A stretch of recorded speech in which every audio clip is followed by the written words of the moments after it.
Hey guys, welcome back to the channel. This is story about what if Naruto Gremory was born with even higher amounts of energy than his brother Surzex. Part 1. Before I start, please do support for more amazing content and comments for part 2. Do consider to subscribe my channel and share my video to your friends and check out the description as well. Let's start the video. 25 years before start of Civil War. A cry of a newly born child could be heard in the room as Venelana Gremory held onto a little blue bundle that contained her newborn son. He had a tuft of red hair on his head and blue-green eyes as his father and elder brother, both of whom looked at him with love. He is a beautiful little boy. He will grow up to be strong, Lord Gremory said. Hopefully he can grow up in this relative peace that we have gained after the end of the Great War, Surzex said with a sigh as he regarded his little baby brother. Yes, I hope so too, son. So what shall we name him? Lord Gremory said. Naruto. Naruto Gremory. I can just feel it. He will do great things, Venelana said as she rubbed her cheek affectionately with her newborns. Time skipped 5 years before Civil War. Naruto Gremory was in one of the open fields of the house training to master a new technique he had created. Beads of sweat poured down his shirtless torso as he kept going despite the exhaustion, having been at it for the past 5 hours. Narutan! Surzex called out as he walked out of the castle to find his brother hard at work. Ni-san! What are you doing here? Naruto asked as he sat on the ground, materializing a bottle of water before pouring it over his head. You should take a break. You are going to work yourself to an early death at this rate, Surzex said as he joined his brother on the ground. I know, it's just that I want to show everyone that just because I didn't inherit the power of destruction that I am not weak, Naruto said. Naruto was born with high magical power just like his brother. The odd thing though was that he did not inherit the power of destruction that his brother did. Rather, he had a unique set of eyes that he instinctively knew the name of. His unique eyes, crimson red like his hair and 3 tomo in a circular pattern, called the Sharingan, granted him predictive vision and the ability to copy anything he saw if his body was up to the task. Combined with the rigorous training he did, gave him the nickname the Untouchable. He could also cast powerful illusions with his eyes that could distract opponents. You know that it isn't true anymore. You are plenty strong, Naruto. In fact, you are stronger than me when I was your age. But it doesn't matter what others think. The most important thing is that you should be happy with what you have achieved, Surzex said. Yeah, I guess you're right. But I still want to see if this technique works. So I'll go back to training then, Naruto said as he got up and went back to training. I won't distract you then. Dinner is in 2 hours. Make sure you shower before then. Mother won't be pleased if you are present in your current state. You remember what happened last time, Surzex chided. Yeah? I think my ear is still sore from that, Naruto said as Surzex gave him a wave before heading back into the castle. 3 years into Civil War. Damn it! Naruto growled out continuously as his fist contacted the wall of Gremory Castle, blood oozing from his knuckles as cracks appeared in the wall. A now 28-year-old Naruto Gremory, dressed in his special combat attire which consisted of a long-sleeved black muscle shirt tucked into black combat slacks, combat boots with tape to secure the pants down. The sleeves were rolled so that they covered 3/4 of his arm. He wore fingerless gloves with a metal plate on the back. Over that he wore a black flak vest that had multiple pouches. Strapped to his back was his trusty katana and around his waist was a large multipurpose pouch for supplies. He had matured well, his spiky hair striking an odd balance between looking messy and neat with 2 chin-length bangs framing his face. The Civil War had officially started 3 years ago. The descendants of the original Satans and their followers wanted to resume the Great War while another group of devils were against it since it would lead the devils to ruin. Naruto was an anti-Satan faction fighter and had quickly gained fame in the group despite his young age. He was one of the aces of the group together with his brother Surzex and his brother's good friend, Ajuka. He had mastered many different forms of magic with a particular specialty in fire and wind that rivaled the Phoenix House, water that rivaled the Citri, and unparalleled mastery in lightning magic. His unique technique, the lightning armor, made him one of, if not the fastest devils. In addition to boosting his speed and reaction time, the lightning armor also boosted his strength and durability to scary levels, making him a feared combatant in the field. Naruto, there you are. You can't keep blaming yourself. You tried your best, Surzex said as he finally found his brother after the tragic battle that had just happened. It was my fault. If I had been faster, I could have saved him. I failed, brother. We promised each other that we would make sure we had each other's backs so that we could come home safely. But I failed to keep my promise, Naruto said as he started crying, a burning sensation in his eyes. You can't keep blaming yourself for Takeo's death. He wouldn't want you to be like this. You did your best, Surzek said, trying to comfort his brother. One of the anti-Satan faction camps had been attacked and many lives were lost, one of which was an extra devil named Takeo. Takeo was one of Naruto's best friends and was like a brother in all but blood, so the loss was painful. But if I was faster, he could have been saved. If I wasn't taking a break when the attack started, I could have been there to help them, Naruto said as blood started leaking from his eyes. And do what? Die valiantly with them? You may be strong, but even you cannot take on an entire battalion by yourself, brother. Now let me take a look at your eyes, they are bleeding, Surzek said, his initially angry tone softening when he saw his younger brother in pain. I'm fine, Naruto said as he opened his eyes, his normal 3-tomo pattern shifting into something like an atom with 3 ellipses stacked together. Where are you going? Surzek asked, concerned for his brother. To make myself able to kill a battalion so this does not happen again, Naruto said as he went off to train to prevent such a thing from happening again. 5 years into Civil War. After that incident, Naruto had become much more powerful. The trauma from seeing his dead friend had somehow resulted in an evolution of his eyes into a stage called the Manjikyu Sharingan. He had the ability to use and control black flames that were hotter than any member of the House of Phoenix, and his flames burned continuously for 7 days and 7 nights, with no amount of water being able to put them out. He also gained the ability to manifest a giant ethereal warrior made of energy to fight. He had also delved into time-space magic, trying to come up with a way to make a battle-capable teleportation technique that would eclipse his current top speed using the lighting armor. Surzek, Ajuka, Sarah Fall and their team were stuck between a rock and a hard place. They had been tipped off on a possible supply route used by the old Satan faction and had hoped to end the war faster by cutting off the old Satan faction supplies. But it had been a trap, and now 2 whole battalions of the old Satan faction had them trapped with no possible point of escape. About half their team had already been killed off and the remainder were now hiding behind a cliff, waiting for the inevitable end.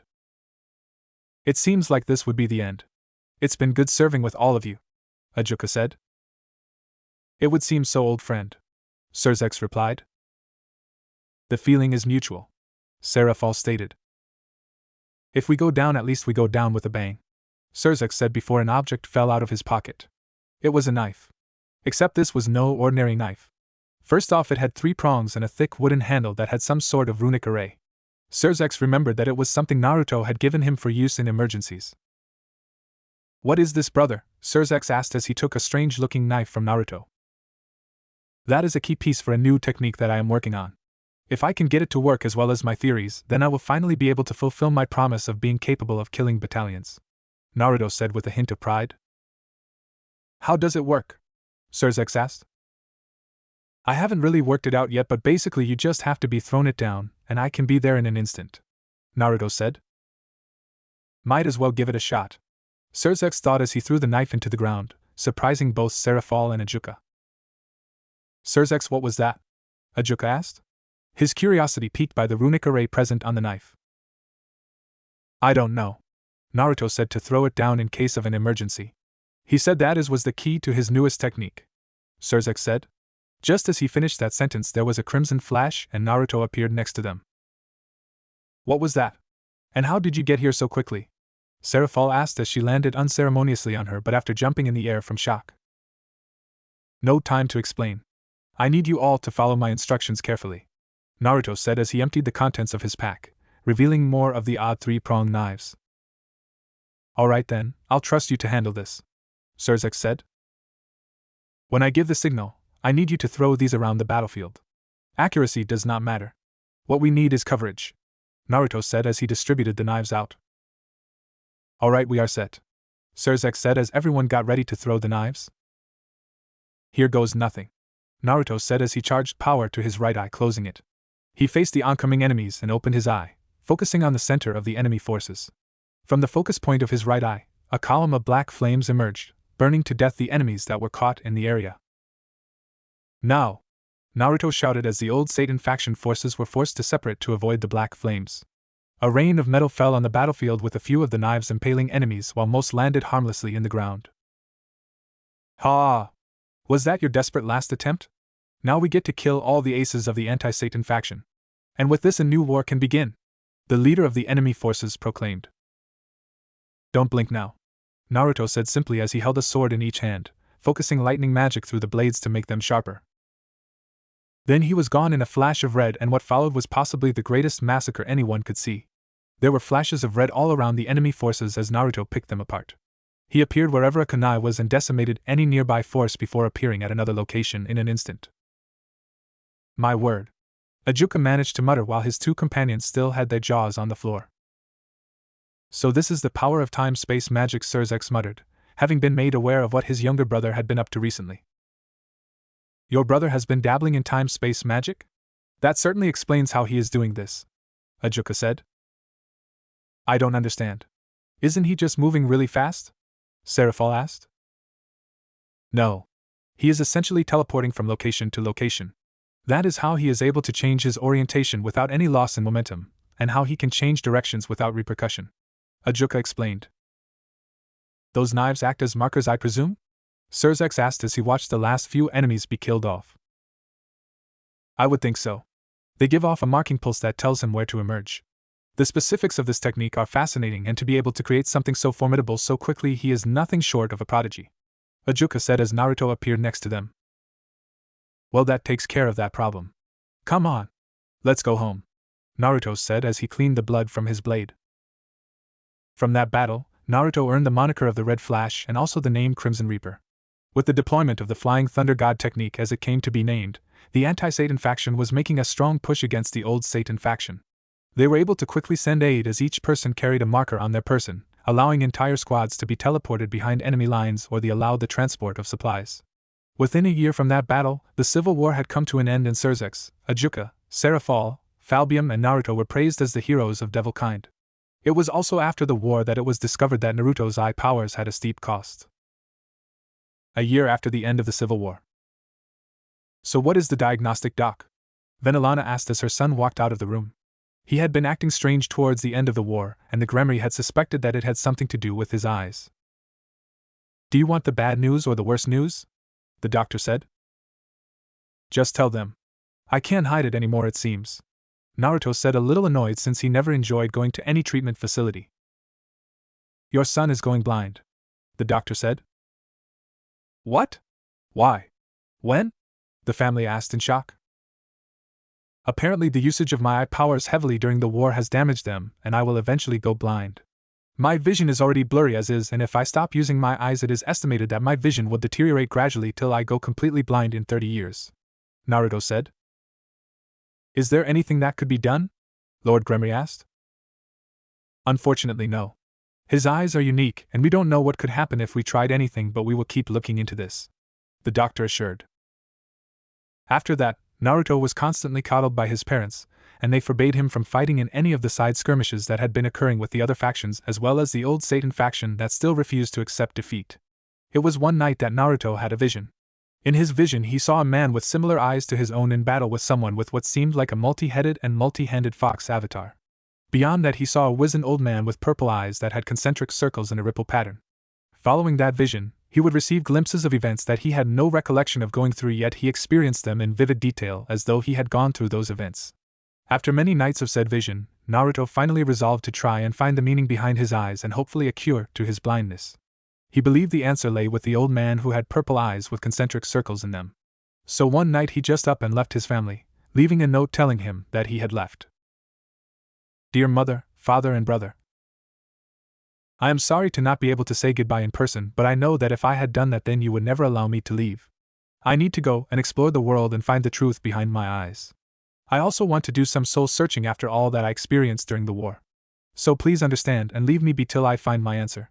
I promise that I will return back to your side once more. This isn't goodbye. It's until we meet again. Naruto Gremry. What do we do? Venilana asked almost hysterically as her youngest son had mysteriously disappeared. We should send people to look after him and bring him back, Lord Gremry said. No, father, we should leave him alone, Sirzex said. Are you serious? But what if something bad happens to him? Lord Gremry said with worry evident in his voice. He will be fine. We just need to have faith in him like we always do. Naruto is not one to do things without reason. If he needs to be alone then we should leave him be.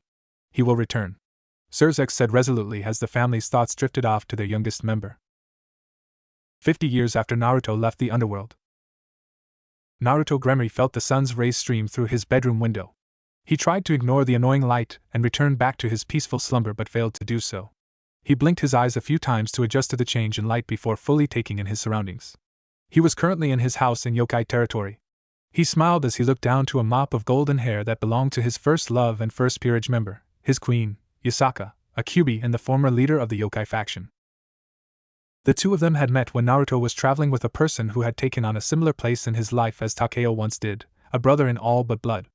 At first he and Menma were like rivals, but beyond that they had some inexplicable bond between them that was eventually explained at the apex of the secret war.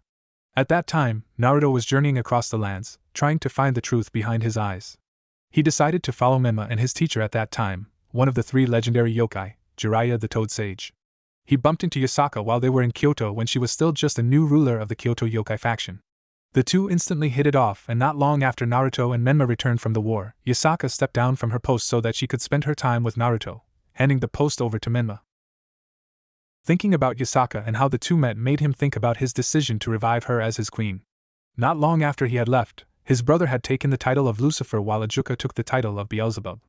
Ajuka had developed something called the Evil Pieces system in order to try and bolster the decline in devil population caused by the war by reviving other races as devils. He recalled having returned to the underworld for a short while to meet up with his parents, and gain a set of evil pieces from himself just a month ago. It's been a while, Ajuka. A disembodied voice said as Ajuka was working in his private lab. Who's there? What is your intention of sneaking up on me? Ajuka spoke as he flared his aura. A whirling black vortex appeared in the room and a familiar person emerged from it. Now, there is no need for hostility. I am after all the younger brother of your best friend, Naruto said as he materialized fully in the room. Naruto. It's been quite a long time. Where have you been? Are you back for good now? Ajuka asked as he gave a hug to the person he saw as a younger brother. Unfortunately, there are still things that I need to do. I was actually looking to get a set of evil pieces from you, Naruto said. Yes, of course, Ajuka said as he retrieved a box from his shelf that had Naruto's name on it together with the Gremory family insignia. Thanks. I'm surprised you had one ready for me already. I presume that I just need to hand the piece to someone then say the ritual words for it to work? Naruto said as he opened the box, the king piece melding with his body. Yes. Your set is special. It is one of the original sets that have fewer limits as compared to the newer sets that are issued. And it seems that most of your pieces have undergone some sort of change, not unlike a mutation piece but different at the same time, Ajuka said as Naruto's pieces radiated with power. I see. That would make sense since some greedy devils would probably get themselves killed trying to convert high-profile and strong people. Anyway, I shall see you around, Ajuka, Naruto said before he was consumed by a swirling black vortex and left the room. The Gremory family was currently enjoying a short tea break, with Sirzex being present as well to have some form of respite from his duties as Lucifer. They saw a black vortex appear in the room and were immediately on guard. Hello Ka-san, Tu-san, Ni-san, Naruto said as he appeared in the room. Naruto. You have returned, Lord Gremory said. My baby boy is back, Venilana said as tears of joy flowed from her violet orbs. It's good to see you again, little brother, Sirzex said as the family shared a hug. I'm sorry for just leaving like that. Unfortunately, I am not here to stay, Naruto said seriously. Why not, son? What about your condition? Lord Gremory asked. There are still things I need to do, and do not worry. My eyesight has been fully restored. In fact, my eyes are more powerful than ever before, Naruto said as his eyes changed from their regular blue-green into his Manjikyu form that now had a tri-bladed pinwheel in the overlapped ellipses. Then his eyes shifted once more as it turned completely purple with 4 concentric circles in a ripple pattern and 6 tomo, 3 on each of the 2 innermost rings. His family could feel the power practically radiating from his eyes. When will you be able to return to us for good? Venilana asked, sad that her son couldn't stay. I have some loose ends to tie up and I also need to gather my peerage. I should be able to return after that. I decided to drop by since I just received my evil pieces from Ajuka. Well then, this is till we meet again, Naruto said before he disappeared in a swirling vortex. Penny for your thoughts, dear? Yasaka asked as she snapped Naruto out of his musing, pressing her voluptuous body against him and tracing the many scars that now littered his body. It was nothing, Yasaka-chan. Just thinking, that's all, Naruto said, trying to drop the subject. You had that look again that usually comes only on that day. Something is bothering you, Yasaka said, her expression telling him that she demanded an answer. It seems that I cannot hide anything from you, my queen, Naruto said with a half-hearted chuckle. I wouldn't be a good queen if I couldn't understand my king well, Yasaka said. Home, Naruto replied. If you are so eager about getting home, then why don't we get started on building that peerage of yours? Yasaka said as she got up into a sitting position, giving Naruto an eyeful of her cleavage since they both slept naked. I guess you are right. We should get started on that soon, Naruto said as he got up and the two went to shower together to prepare for their journey. Well, this is goodbye for now, I guess, Menma, Naruto said as he gave a firm handshake and brotherly hug to the current leader of the yokai faction. Naruto was dressed in black pants and combat boots with a long-sleeved dark gray shirt together with a light blue formal vest. He had fingerless gloves and a pouch around his waist. Over that he had a black cloak and his katana was strapped to his side behind him by a string across his torso. His hair was drastically different now as it covered one eye and was less spiky than it was in the past. I hope you will come visit again, brother. And take good care of Yasaka, Menma said. Menma was dressed in black pants and black combat boots. He had an orange shirt with black stripes at the cuffs and bottom, and over that he wore a white cape that had white flames on the bottom. His blonde hair was spiky like Naruto's was in the past except without the chin-length bangs framing his face. Thank you for your hospitality all this time, Menma-sama, Yasaka said with a polite bow as she wore her usual shrine maiden outfit but with a black cloak over top to help disguise her features and also mask her energy signature. It was no problem at all, Yasaka. Have a safe trip, Menma said. Come, Yasaka-chan. I have found an interesting world to visit, Naruto said as he created a purple portal using a shadow clone of himself. They gave one last wave goodbye to Menma before disappearing through the portal for parts unknown. Freezing world. Naruto and Yasaka stood atop a skyscraper some distance away as human females who had undergone enhancement to become Pandora battled with an alien creature known as a Nova. He watched with a blank face as the Pandora tried and failed to deal any lasting damage to the new Nova class that appeared. What finally piqued Naruto's interest was a new arrival. She wore a different outfit than the other Pandora, consisting of a long flowing blue dress. What intrigued Naruto was how she was able to figure out how to deal lasting damage to the Nova. It seems she has quite the skill set, Naruto mused. Are you looking to recruit her, Naruto-kun? Yasaka asked. Yes. It would seem that these stigmata have their drawbacks. They can exert their own influence on the person since they act as external matter. Interesting. I wonder what will happen when I revive her. Yasaka-chan, I want you to dispose of that thing. I will cast an illusion on the people in the area, Naruto said as he looked up at the moon, his eyes morphing into the Rinnegan. Hi, Naruto-kun. I await your signal, Yasaka said as she prepared her foxfire. Tsukuyami, Naruto muttered as he focused on the moon, using it to cast a wide-range illusion that would prevent anyone from noticing them. To most people, it would seem that Kazuha had taken out the Nova in a suicide attack that would claim her life, but there would be no body. Yasaka used this to jump in and destroy the Nova using her foxfire to destroy the Nova's core. Kazuha was on the ground in pain as several blade-like appendages jutted out of her back. Do you want to live? Naruto asked as he approached Kazuha. Who are you? Kazuha responded. Who I am is not important right now. But what is important is your decision. Do you want to live? I can save you if you want me to, Naruto said. Please do. I cannot leave my little brother alone, Kazuha managed to say as her vision was blurry. Such a pure soul, if the angels could bolster their numbers you would have probably been selected to be one of them. Now then, you shall be reborn as my knight, rejoice with your new life, Naruto said as he converted Kazuha into his knight. He left the scene with her unconscious body to help heal any injuries that might still lingering while planning what else to do in this world. 6 years after Kazuha became a devil. Inside a room of a quaint little 2-story house located not far from West Genetics Academy, moans and the lewd sound of flesh smacking against flesh could be heard as Naruto sawed into Kazuha while making out with Yasaka. They were currently enjoying some alone time and Yasaka already had her turn, the white cream leaking from between her legs evidence of their earlier actions. Naruto groaned as he felt his member being wrapped around Kazuha's warmth as she bounced up and down, her breasts moving hypnotically as Naruto met her movements with his own upward thrust. Kazuha-chan, I can't hold on anymore. Naruto groaned as he felt a familiar pressure build up within him. I can't hold on much longer too. Do it inside, please. Fill me up with your seed, Naruto-sama. Kazuha screamed out as her orgasm hit her. Her inner muscles squeezing Naruto's member, milking his seed as Naruto pumped his hot baby batter deep into her core. It has been 6 years since Kazuha had been brought back as Naruto's knight. After clarifying things with Dr. Jengo Aoi, they came up with a cover story on how Kazuha was able to survive. Something that was easily done since her body was never found and with the help of some clever illusions on Naruto's part. Kazuha had adapted well to the life of a devil and given her already vast skill set, was a formidable knight.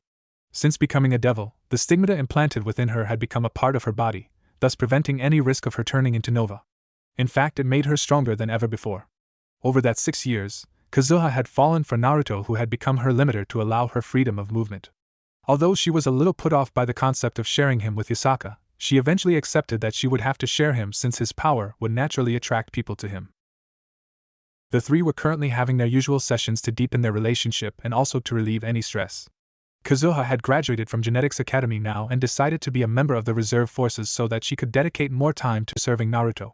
It seems that she had developed an odd masochistic kink over time, and would always want to be dominated by Naruto during their sexual acts.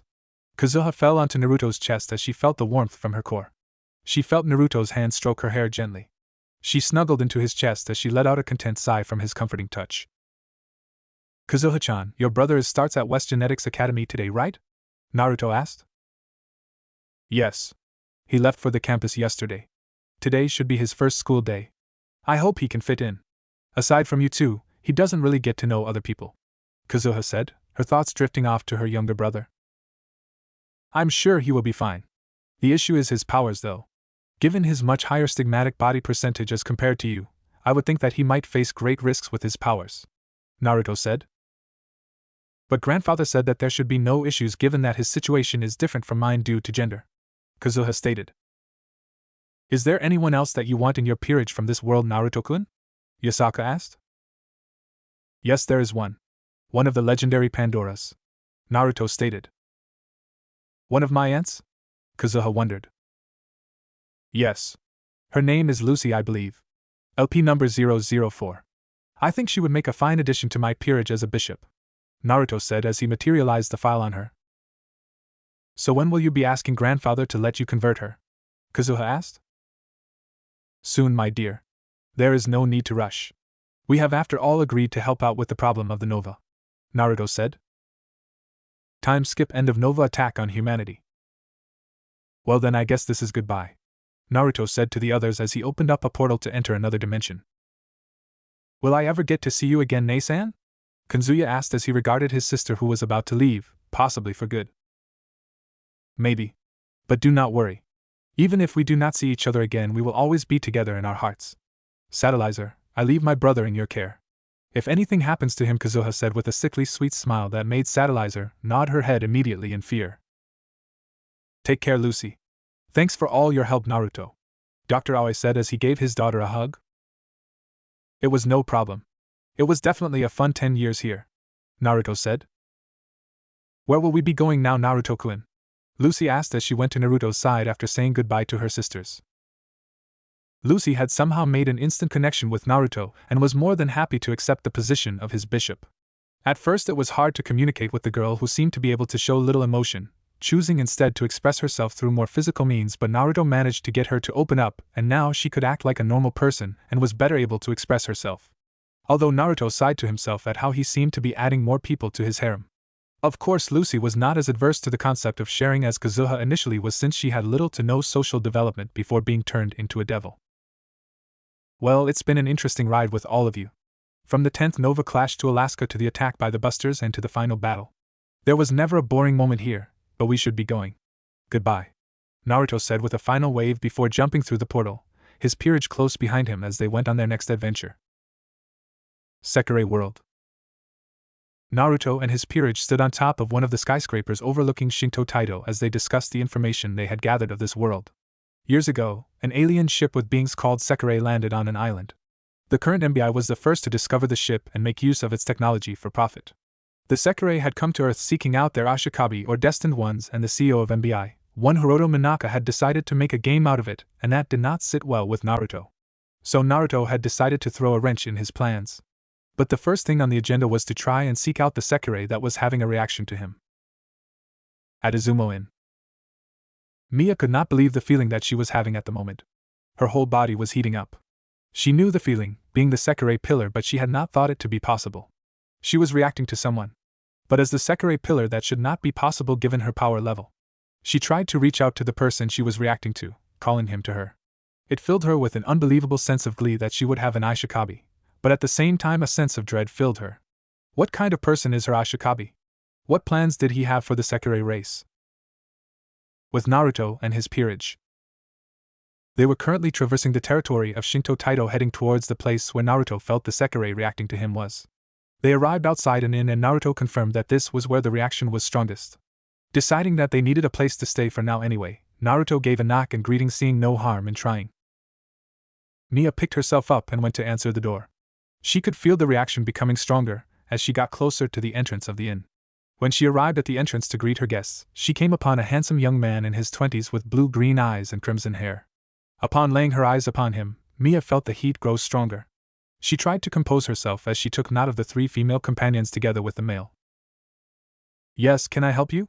Mia asked. "We were looking for a place to stay and saw the sign. Are any rooms still available?" Naruto asked while walking nearer to the woman, confirming his suspicion that this was the Sekirei he was reacting to.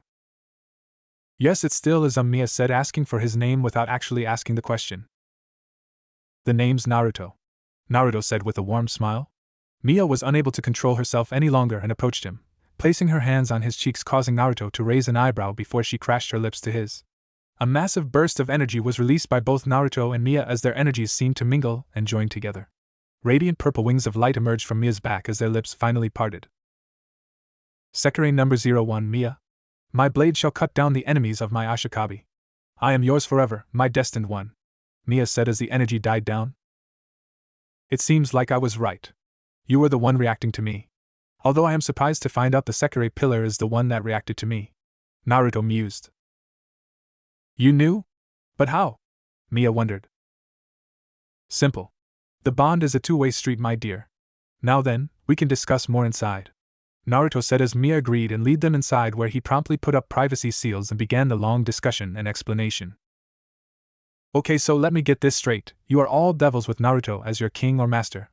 You came here from another dimension because you wanted to gather members for your peerage, and when you were searching for a suitable place you happened to discover a weak link to me and that brought you here," Mia said as she summarized everything that she had learned thus far. "That is basically it. So do you accept my offer of becoming my second knight?" Naruto asked as he summoned his knight piece. "Before I accept, what do you intend to do with regard to the Sekirei plan?" Mia asked. "Simple. I intend to end this. I know of the kill switch and fear not, I have the perfect plan to stop this. I promise you the Sekirei will be free to find their destined ones," Naruto replied. "Then I accept your offer. I vow to protect you with everything that I have as your knight, my Ashikabi-sama," Mia said. "Very well then. Mia, I order you return to this world as my knight. Rejoice with the new life that you have been granted," Naruto said as he finished converting Mia into a devil. "So what happens now?" Mia asked as she felt a lightness unlike anything before. She felt the bond with her Ashikabi become even stronger than what it was before. "Now we plan to stop the Minaka and his stupid game," Naruto said with a sly grin. Time skip, 10 years after arrival to the world of Sekirei. Within a year after Mia's winging by Naruto and subsequent conversion into his knight, Naruto had successfully foiled Minaka's game. He had forced the game to speed up with the help of his peerage such that Minaka was forced to reveal his true intentions before he used Mia's dormant link to all Sekirei as their pillar to free any of the Sekirei that were forcibly winged, adding an additional safety that would prevent any future forced winging. The Jinki had been destroyed and any evidence of the Sekirei had been wiped out with the help of a worldwide illusion. Now the Sekirei were able to find their destined ones just as Naruto had promised Mia. Naruto had decided to travel the world here since it was so similar to his old one without the supernatural factions or alien threats. So the group traveled the world for 9 years and now it was finally time to leave after finding another world that interested them. "Where are we going off to now, Naruto-kun?" Yasaka asked as she leaned her head against Hit's shoulder. As his harem was starting to grow with the addition of Mia, he had come up with an agreement that Yasaka would be the alpha in the harem given how long they had known each other. And they had also come up with a sharing schedule. "Well, there's another world that has caught my interest," Naruto said as he materialized a portal to another world. "What is so special about this world, Naruto-sama?" Lucy and Kazuha asked. "Well, this world has yokai like our original world, but that is all they have. They do not have any supernatural factions, and rather than the Kyuubi being the top of the food chain, the Shinso vampires are at the top. One Shinso vampire in particular interests me greatly, Naruto said. I'm looking forward to exploring and learning about other worlds, Mia said. Well then, let's get going, Naruto said as he jumped through the portal together with his peerage. World of Rosario Vampire. This isn't going very well at all. Alucard and his forces have managed to separate us. What am I going to do now? Akasha Blood River thought to herself as she waited for the impending enemy forces. A purple portal appeared in front of her, and out stepped a crimson-haired young man followed by 4 women behind him. Why hello there, miss. Pleasure to make your acquaintance, Naruto said while grabbing Akasha's hand and planting a delicate kiss on her knuckles. Akasha felt heat rise up to her cheeks as she had to admit that the young man in front of her was definitely attractive. She pulled away and took a battle stance. Who are you and what is your business here? Akasha said. Relax. I mean you no harm. If you don't believe me, why don't you just drink my blood? You can learn information by drinking blood, can you not? Naruto said as he tilted his head to allow her to see his bare neck. Akasha subconsciously licked her lips as she found the thought of drinking blood enticing since it had been some time since her last drink. She begrudgingly accepted the offer, giving a tentative lick before sinking her teeth into the flesh. As the blood poured into her mouth, she found the taste addictive and the power of the man before her intoxicating. Her instincts demanded for her to take the man before her as a mate. But she fought it off, and after having her fill she regarded the man after sifting through the information she gained. I guess I owe you an apology, but what are you doing here, devil? Akasha asked, her poise still relatively guarded. My name is Naruto Gremory, and I'm here to make you an offer to become a rook in my peerage. Even if you do refuse, I would still like to aid you in ending this war because I despise conflict and the loss it brings, Naruto said. I will think about your offer, Naruto. I am Akasha Blood River, Akasha said. Even if you refuse, Akasha, there will be no bad blood. I respect everyone's freedom of choice and would never force you to join me nor join me out of any misplaced sense of obligation, Naruto said. He introduced the other members of his peerage before they got to work dealing with the impending enemy forces. Time skip. With the help of Naruto and his peerage, the war with Alucard was quick to end and the Shinso was sealed away for good with a seal that was designed to sap away his strength to power the seal, thus creating a never-ending loop that would prevent his escape. Akasha had become addicted to the taste of Naruto's blood and Naruto was more than happy to oblige for a drink. After much thought, Akasha accepted the offer of becoming his rook and even went so far as to mark him as her mate, of course recognizing that she would have to share him with the other women. Naruto had made it expressly clear that Yusaka was the alpha in the harem and Akasha didn't really mind so long as Naruto loved her and allowed her to drink his blood. It was now more than 30 years since Naruto and Yusaka had first left their world and Naruto felt that it was finally time to return back to their own world. He opened up a portal and leapt through it, his peerage following behind him. They appeared in a forest clearing that was some distance away from the base in Kyoto so as not to attract attention. Naruto-kun, that magic circle. Yusaka trailed off as a blue magic circle appeared and from it emerged a beautiful blue-haired woman with a voluptuous figure wearing a white buttoned shirt that had the top 3 buttons undone, showing a great deal of cleavage and a tight skirt that barely reached her knees. Who is that, Naruto-kun? Mia asked, her stance tense as she felt the power from the person that came through the portal. The rest of the peerage members shared a similar sentiment as they prepared themselves for battle. The female Dragon King Tiamat, also known as the Chaos Karma Dragon. What are you doing here? Naruto asked as his hand hovered over his sword. Your power interests me greatly. You have a great amount of power. So much so that you are undetectable to anyone less than ultimate class due to your power being unfathomable by them. I also detected a great deal of chaos from here, so I was curious. And here I find a devil that has been crossing dimensions. Most intriguing. I shall have you entertain me, devil, Tiamat said as she appeared before Naruto, covering the distance in an instant, surprising Naruto who had not been expecting her to move that fast. He could barely register anything before he felt the world spin and he was a different location alone with Tiamat. What do you want from me, Dragon King? Naruto asked, taking a stance but nor bothering with the sword since he knew a regular blade would hardly be useful against a dragon. I would like to test your power. That is all, Tiamat stated simply. Then how about we have a little wager? Naruto said. A wager? Go on, Tiamat replied. If I can interest you enough, then I want you to join my peerage as my second rook, Naruto said. Let's see if you can survive this, devil, Tiamat said as she blurred towards Naruto. This time Naruto was ready for her speed and made his body intangible. Tiamat's attack passing harmlessly through him as he leapt backwards to give himself some room. Given a glimpse of his power, Tiamat's dragon instincts were screaming to her to take this handsome young devil as her mate to give her progeny. She shook of those thoughts as she continued to glare at the devil. His power was much greater than hers. It felt like a massive ocean, a feeling comparable to Ophis and Great Red and one other person currently in the world. You are definitely strong. As expected of the strongest Dragon King. If I didn't have my reflexes or my time-space migration, I might have died. Naruto said. Enough talking, devil. Show me what you've got. Tiamat growled out. I really do not want to hurt a pretty woman such as yourself, so I will try my best to subdue you peacefully. Adamantine ceiling chains, Naruto said as he slammed his hand into the ground. A magic circle appeared below Tiamat, and chains emerged. The chains wrapped around her body, and she could feel her energy slowly being sapped away by the chains.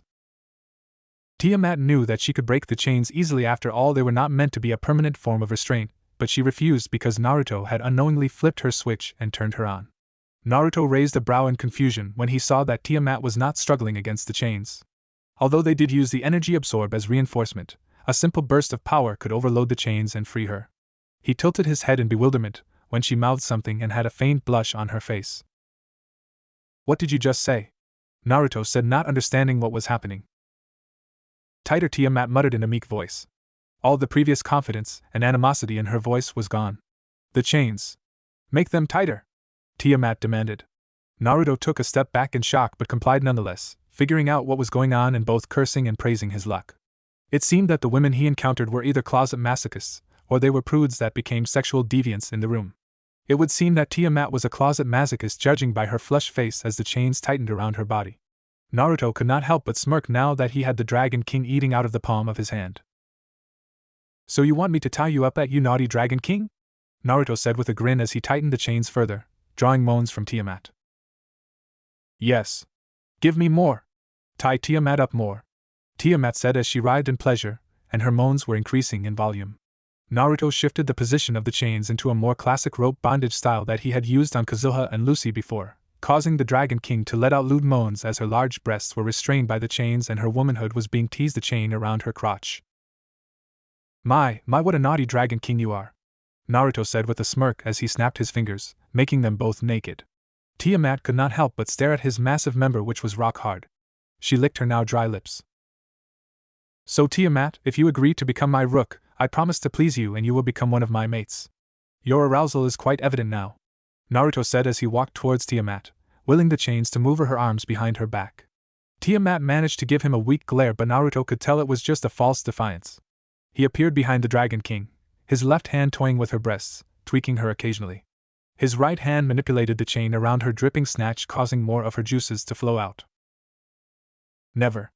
Tiamat will never become a servant to some devil, no matter how powerful and good-looking you are, Tiamat said, trying to sound defiant, but her voice had taken a much higher pitch ever since her switch had been flipped. She had also taken to referring to herself in the third person. She growled when she felt the chains loosen. Oh well then. We could have enjoyed so much fun together in our S&M plays. After all, 2 members of my peerage are masochists too, so I do know how to please people like you, Naruto said as the chains were slowly starting to let go of Tiamat. Tiamat has been a bad dragon and needs to be punished before she can serve you, Naruto-sama. Please punish this naughty Dragon King and make her your slave, Tiamat cried out, finally giving in to her instincts. With pleasure, my dear, Naruto said as he tightened the chains once more. He converted Tiamat into his rook before proceeding to have his way with her. This would be the day that Naruto Gremory was able to convert the strongest Dragon King using sex. Naruto and Tiamat appeared back where his peerage was. Tiamat had a flushed face and a limp in her step. Combined with the glow she had, the other peerage members immediately knew what had happened between the two. Well then, we should get going back to our base.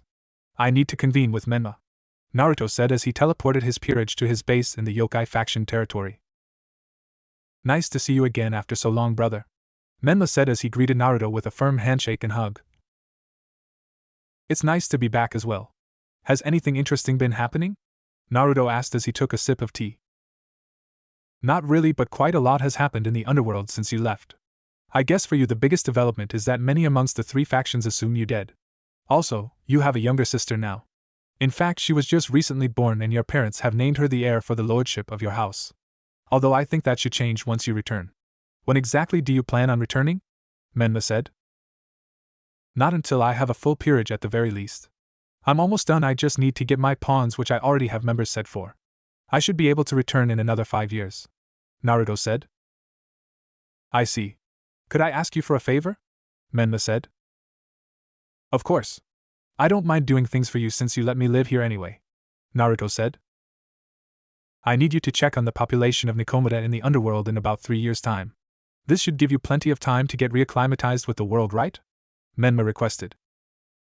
Of course. Just remind me closer to the day. It was great catching up with you, Naruto said as he got up to leave. The feeling is mutual, Menma said as he went back to his paperwork with a sigh. Time skip 4 years. Naruto's peerage was now already complete, however. An unforeseen change had occurred that would derail all of his plans. Yasaka had become the first of his mates to become pregnant with a child of his.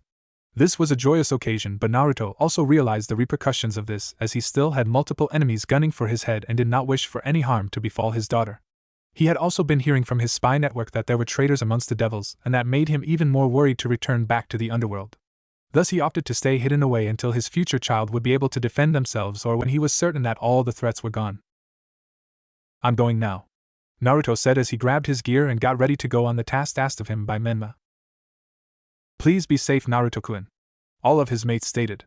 His pawns were all out gathering information for him, and he rarely ever called them together. His pawns were divided into independent two-man cells that had free reign of their lives but were required to complete any task he assigned according to parameters, thus they were rarely around. I will. I have you all to return to after all, Naruto said as he kissed all of them goodbye. He placed a mask over his face that cast an illusion to hide his appearance and power from being recognized. The mask was orange with a spiral design with a single eye hole. He was wearing a black cloak with red clouds over a lighter variation of his old combat attire. He had an ominous feeling about this mission, and so it helped to be prepared. He left in a black swirl for the underworld. When he arrived in the underworld, there seemed to be a large event going on. Judging by the fact that Falbium was leading some sort of military procession towards the stadium, and the other 3 Satans were waiting there based on what Naruto heard. Deciding that he needed more information, Naruto formed a single hand seal, creating 4 corporeal clones of himself.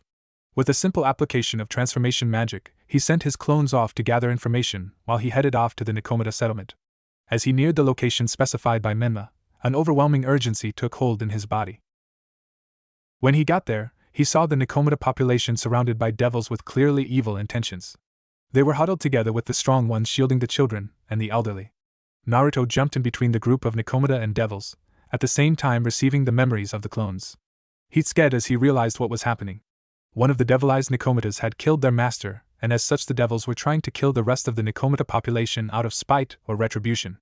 But after being informed of the name of the master, Naruto had an inkling as to what truly happened, and he sighed at the blind fear exhibited by his race. What do you think you are doing here? You are definitely a devil. Who are you? The one Naruto assumed to be the leader of the group questioned with an authoritative tone. Tobi is a good boy. Tobi is here because he was asked to help out his friend, Naruto said. Whoever you are, please get out of the way. This is by order of the council. One of them has killed the heir of a household. This is their punishment, the leader said. Tobi says you all are meanies who shouldn't be hurting people. You make them all sad. Tobi doesn't like people who make others sad, Naruto said as he cast an illusion that made all the devils fall to the ground. He turned his attention to the Nikomata population. What do you want from us? The leader of the Nikomata village asked as he was afraid of someone capable of putting so many devils under an illusion. Relax. I am here by order of Menma-sama, Naruto said. Menma-sama? The village leader asked. Oh, that's right, you guys don't know about the change in yokai leadership. Yasaka has stepped down and now Menma Namikaze, the son of Minato Namikaze and Kushina Uzumaki, is in charge of the yokai faction. I have already discussed the situation with him, and he will provide you with sanctuary in Kyoto, Naruto said. But how will you take us all there? The village leader asked. Just link your hands together, Naruto said.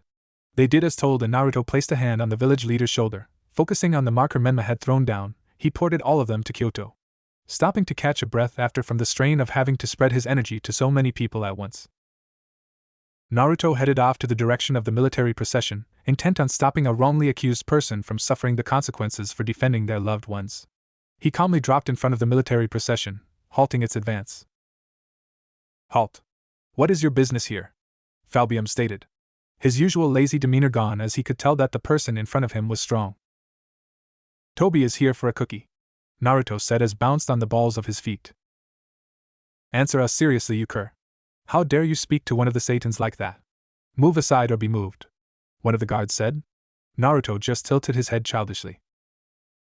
Very well, then we are forced to resort to physical means so that the trial of the criminal is not interrupted, another guard said as he tried to push Naruto out of the way only to phase right through him. Big shiny man is funny. Has Toby been such a good boy that he gets to play with all of you? Naruto said as he moved towards the place where the prisoner was being held. Stop him, Falbium ordered. But none of the soldiers could actually touch Naruto. Naruto reached the carriage and freed Kuroka. Who are you? Kuroka asked. I am here to help you. Now then, Katsu, Naruto said as he slammed his palm on the ground while tightly holding on to Kuroka, who was blushing at the intimate contact. A large explosion could be seen from miles around. What was that? Ajuka asked as everyone took notice of the explosion. That was where Falbium was, Seraphol said. I'll go there myself and see what is happening. Guards, Surzek said as he was flanked by 10 patrolmen. They made their way towards the location of the blast and were surprised to see a heavily injured Falbium as well as the soldiers that accompanied him, who were all unconscious. As soon as Surzek approached Falbium, a ceiling array on Falbium's body glowed and Surzek found himself in a different location. Hello, Nisan, Naruto said as he greeted Surzek. Brother? What is this place? Surzek asked. The sky was red and both Surzek and Naruto were black and white. This is the Tsukuyami world. One of my most potent illusions. It is the representation of the spiritual world and darkness, Naruto said stoically. Where have you been, brother? Everyone has been worried about you. You have a little sister now, Surzek said. I know. I am just an impression of the real Naruto. I am here to tell you the truth about Kuroka's choice to kill her master, as well to inform you that the events of today nearly caused you to start a war with the yokai faction, Naruto said as he clarified the truth behind Kuroka's murder of her master, providing convincing evidence that would prove Kuroka innocent. But he knew the older devils would not accept this matter so simply. Devils were greedy creatures after all. I implore you to put your foot down on this matter, brother. If you start a war with the Kyoto yokai faction, then the devils will face extinction. The current leader of the yokai faction, Menla Namikaze, is not someone any of you can hope to beat. And I will have to stand against you if such a war were to occur. The moon cannot stand against the sun. It seems the energy I left behind is just about used up, Naruto said as his fingers started fading. Wait, when will you return, Naruto? Surzek asked. When the time is right, I will return. I have one last request, Surzek. Please take care of Kuroka's little sister for me. I cannot retrieve her without risking my identity, so please do it as a favor to your little brother. There are things that I still have to do. Till we meet again, brother, Naruto said before the world around them faded. Surzek blinked and found himself back where he originally was. In his hand was a file that contained all the evidence to prove Kuroka's innocence. Resolving to take Naruto's warning seriously, Surzek had Kuroka declared innocent, and her sister Chiron was placed in the care of Rias. Many devils made a fuss about this, but Surzek threatened them, saying that Kuroka and the rest of the Nikomata were now under devil protection, and they were more than welcome to risk war if they wanted vengeance so badly. Time skip. 11 years. 11 years had gone by. Naruto lived in relative peace in yokai territory with his mates while his pawns were off trying to make the world a safer place for his future family, and also to watch over his current family. Yasaka had given birth to a beautiful girl that they named Kunu. Kunu had 9 tails and fox ears just like her mother, but inherited her father's red hair and unique eyes. Naruto and Yasaka decided to hide Kunu's appearance under an illusion to prevent anyone from linking Kunu to him so as to keep her safe. To those who didn't know of her true appearance, she was a carbon copy of Yasaka, and she was expressly told not to talk about who her father was. Kuroka had become clingy ever since she was saved by Naruto, and eventually became the 7th person to join his harem as his bishop. He learned that Rias was now attending school in the human realm thanks to the people he had keeping tabs on her. He also learned of her engagement to Riser Phoenix, something that he was against.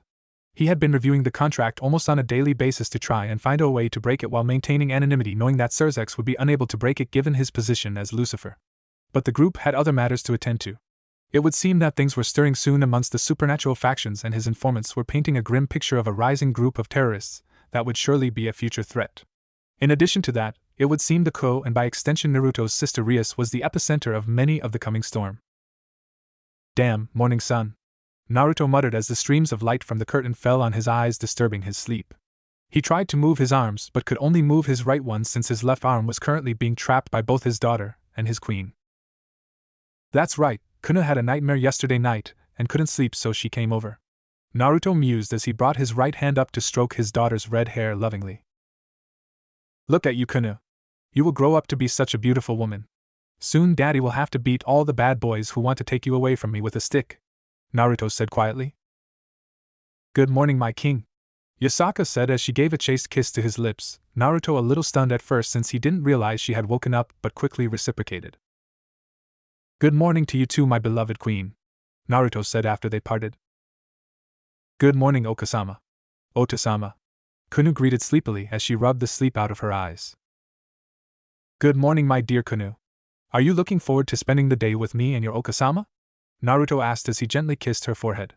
Kuno nodded her head vigorously, excited to spend the day with her father and mother. The past years of her life had been hard since she couldn't talk about her father outside at all, and they couldn't show much form of attachment. It wasn't that Naruto didn't trust Menma and the yokai. It was just that, being supernatural beings, the yokai knew who he was and word travels fast. He figured it would be best that no one figured out that Kuno was his daughter, so to speak. But a few years ago, he had the genius idea of moving to Koe since he heard that his little sister was coming here. This to him was the perfect opportunity to build his family in peace. The group were masquerading as humans, and thanks to his runes, so long as they did not go above a certain level of power, they would be seen as human by anything supernatural or supernaturally aware. It not only allowed him to have some semblance of regular family life, but it also allowed him to watch over his little sister. Why don't we go and get ready together, Kuno? We can leave your father to get his work settled so that there won't be any distractions later. I'll even let you sit in my lap while I brush your hair, Yasaka said. But I want Ota-sama to brush my hair, Kuno said with a cute pout. Sorry, dear. I have some things I need to do. Tell you what, if you be a good girl for me and follow your mother, I'll buy you ice cream today, Naruto said. Ice cream? Okay then, Kuno said as she jumped off the bed excitedly and headed to the bath. You spoil her too much. No, in fact, you spoil all of us so much. Thank you for doing this for her. I know it would have been much easier for you if we stayed in Kyoto, and you moved between here and Kyoto, Yasaka said as she snuggled into his chest. You should know that all of you are the most important things in my life now. Seeing all of you happy makes me happy. Besides, it wasn't much trouble. Thanks to shadow clones and illusions, everything was much simpler than I thought it would be. Anyway, best not keep our daughter waiting. I need to go check up with them before we leave, Naruto said as he got up out of bed and walked out the door. As he passed through the hallways, he got the memories of his clones that the rest of his mates spent the night with. Ever since he developed a way to use Menma's clone technique, he would make clones for all the other mates that he did not spend the night with so that they would still receive his affections. Good morning, Nia-chan, Naruto said as he gave his purple-haired Sekirei a kiss. She was always an early riser and seemed to never have any morning fatigue despite some of the physical activities they would do at night. She and Kazuha had become the default cooks for meals as well as managing the upkeep of the home. Good morning to you too, Naruto-kun. I would love to talk to you some more, but it is my turn today to prepare breakfast, so I should get going before the rest get down there, Nia said with a formal bow as she excused herself. Good morning, Kuroka, Naruto said, giving the woman a kiss, at the same time placing a kiss on the bundle that was currently in her arms. Kuroka had given birth to a healthy baby hybrid a year ago. His son, Boruto, had red hair and according to Kuroka would have a red cat tail and cat ears when he finally manifested his features. Boruto had also inherited the Sharingan, something that Naruto was grateful for since they could do an eye swap between him and Kuno should the need arise to prevent blindness from the Manjikyu Sharingan. Good morning, Naruto-kun. Naya. Is breakfast ready yet? Kuroka asked as she bounced the bundle in her arms. It should almost be ready. Mia went down earlier, Naruto said. Kuroka nodded and went in the direction of the dining hall. Good morning, Kazuha-chan, Lucy-chan, Naruto greeted as he gave his two Pandora a morning kiss. Good morning, Naruto-kun / Naruto-sama, they replied. I should go see if Mia needs any help with breakfast. At the very least I can help her get the table set up, Kazuha said as she excused herself and headed off in the direction of the kitchen. Would you like to follow me to the room? Naruto asked. No thank you, Naruto-sama. But thank you for the invitation. I would like to go and find Kuroka so that we may continue our word competition, Lucy said with a wicked grin before turning and walking in the opposite direction. Honestly, I don't know what is worse, your flat, dry puns and jokes or Kuroka's perverted teasing. Naruto said with a shake of his head, finding himself drawn to Lucy's derriere as she walked away. Good morning, Taimat-chan, Naruto said as he gave a kiss that jolted his still sleepy dragon awake. Good morning to you too, Naruto-sama, Tiamat greeted happily. I'm glad you enjoyed your kinky fun last night with my clone. I'll be sure to give you even more fun when it's your turn, Naruto said. I look forward to it, Tiamat said as she sauntered away to grab breakfast. Naruto continued on his way towards the room at the very end of the walkway. Activating a runic array that would authorize his entrance, he shut the door behind him and activated various privacy and security runes. After all, it was always better to be safe than sorry in his mind. Screens illuminated all around the room, displaying various graphics and information, with the map of the world taking up the large center screen and several smaller screens explaining the markers that were present on the map. Naruto sat down in his chair as he went over the displayed information, making sure there are no discrepancies. Report in, Naruto said as he rested his head in his arm. We have been unable to locate any of the unaccounted Longinus thus far, Itachi said as he and Kisame were in a mountainous area tracking down leads to any Longinus that was not known to belong to any of the factions.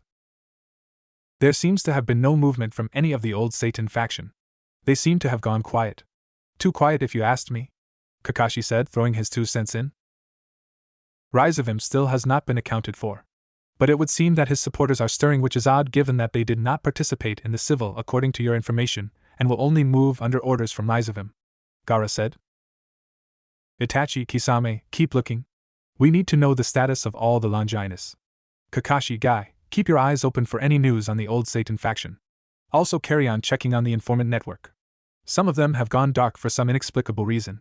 Gaara, A, B, keep trying to locate Rise of him. He is a dangerous threat, and the fact that his forces are moving at all shows that something has piqued his interest. Naruto ordered his pawns. Will do, Naruto-sama. They all responded before cutting off communications. Naruto sighed as he looked up at the world map deep in thought, looking over the information on said map for probably the 100th time. It's been a year since we moved from Kyoto. Thus far no one has discovered us yet, which I am thankful for. It's not that I don't want to return to the underworld or that I lack the power to protect my family. In an outright fight, only Menma, Great Red and Ophis would be a problem for me. The main issue here are those working in the shadows. There are definitely traitors in the 3 factions. Add to that this cow's brigade stirring trouble. I just want Kunu, Boruto and my future children to be able to grow up safely and not have to be constantly monitored. They're kids. At least for now Kunu can grow up with some freedom, at least till I have to go back to the underworld. Hopefully this mess is resolved before Boruto is old enough to remember anything. The last thing I want is for any of my children to grow up during a time of war, Naruto said to himself. He shook his head from any depressing thoughts, and went to get himself decent for breakfast. The peerage, or family as Naruto liked to call it, enjoyed a wonderful oriental breakfast that Miya had prepared with the help of Kazuha. Naruto was seated at the head of the table with Yasaka to his immediate right, Kunu to his left, and the rest of his pieces facing each other in order of bishop, rook, and knight. Boruto was being cradled and fed by Kuroka with some help from Akasha. It still amazed Naruto how he could keep this many powerful women satisfied and able to live together, but he attributed it to the use of shadow clones and also his devil stamina. Once breakfast was done, Naruto left behind a few clones to keep the rest of his mates company, and also run the convenience store while he spent the day out with Yasaka and Kunu. Well, I'll see you ladies later. When my student turns up, bring him to the training room. One of my clones should be there to take care of him, Naruto said. Could I have a drink before you leave, Naruto-kun? Akasha asked shyly. Of course, dear, Naruto said, leaning his head off to the side to give her access to his neck. Once he was done, he turned his attention to Tiamat. I still don't understand why you elected to train the kid that has the boosted gear. He is a worthless human. He doesn't have any talent for anything. No talent for fighting, no talent for magic. Heck, the only he could do was be a pervert before you started training him, Tiamat said. Look, Tiamat-chan. I get your animosity towards Drake, but can you imagine the power of the boosted gear in the hands of a pervert? What kind of horrors would be unleashed upon the world if we let someone whose brain is dangling between his legs run amok with a tool that has the potential to kill gods? Besides, look at Guy. He had no talent, and right now he is one of the best hand-to-hand combatants even if he can't use any form of magic, Naruto said, explaining his reasoning. A few months after Naruto and his peerage had arrived, he was alerted to the presence of the boosted gear in one Issei Hayadu. The boosted gear was still dormant, and if not for Naruto having his Rinnegan active, he wouldn't have noticed it at all.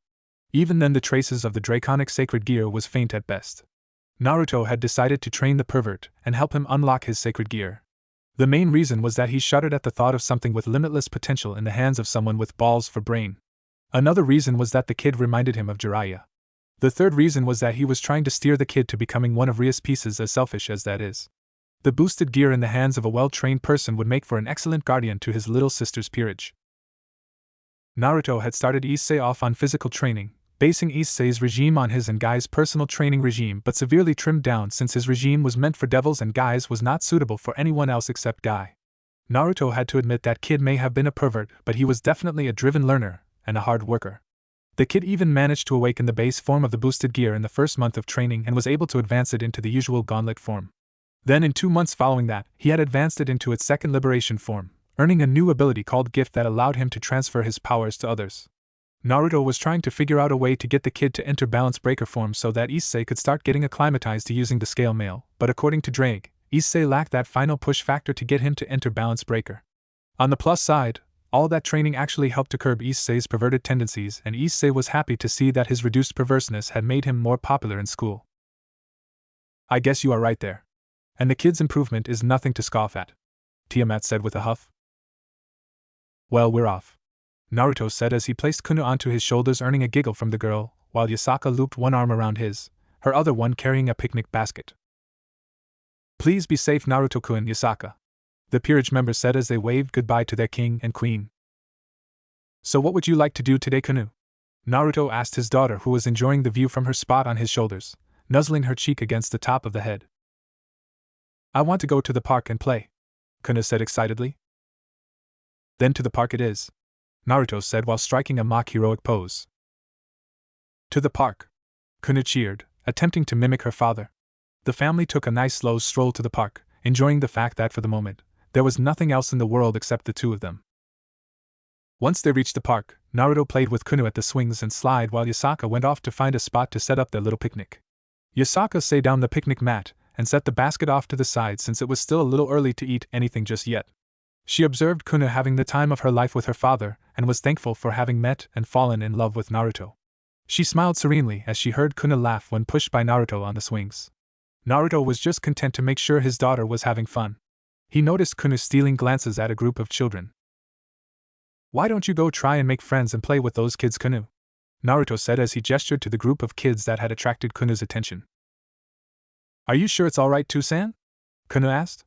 She never really interacted with anyone her own age, so she was a little shy. Go ahead, Kuno. Don't worry, me and your mother will be right there watching you. So go on and play with them, Naruto said as he gave a light push. Kuno took a few tentative steps before gaining the confidence to approach the group of children. She managed to introduce herself well and eventually started to join in with their games. She stole a glance at her father, who simply nodded his head before he turned to join Yasaka. It seems that Kuno is enjoying herself, Naruto commented as he sat down on the mat, leaning his back against the tree before pulling Yasaka onto his lap.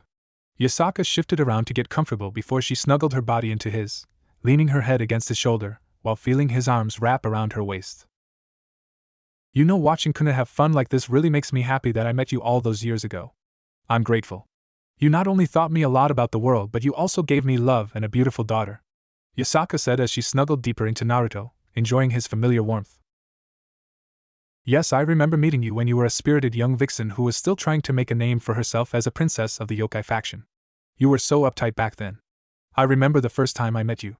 Jiraiya was caught peeking at the bathhouses where you happened to be. Oh boy, what a mess it was.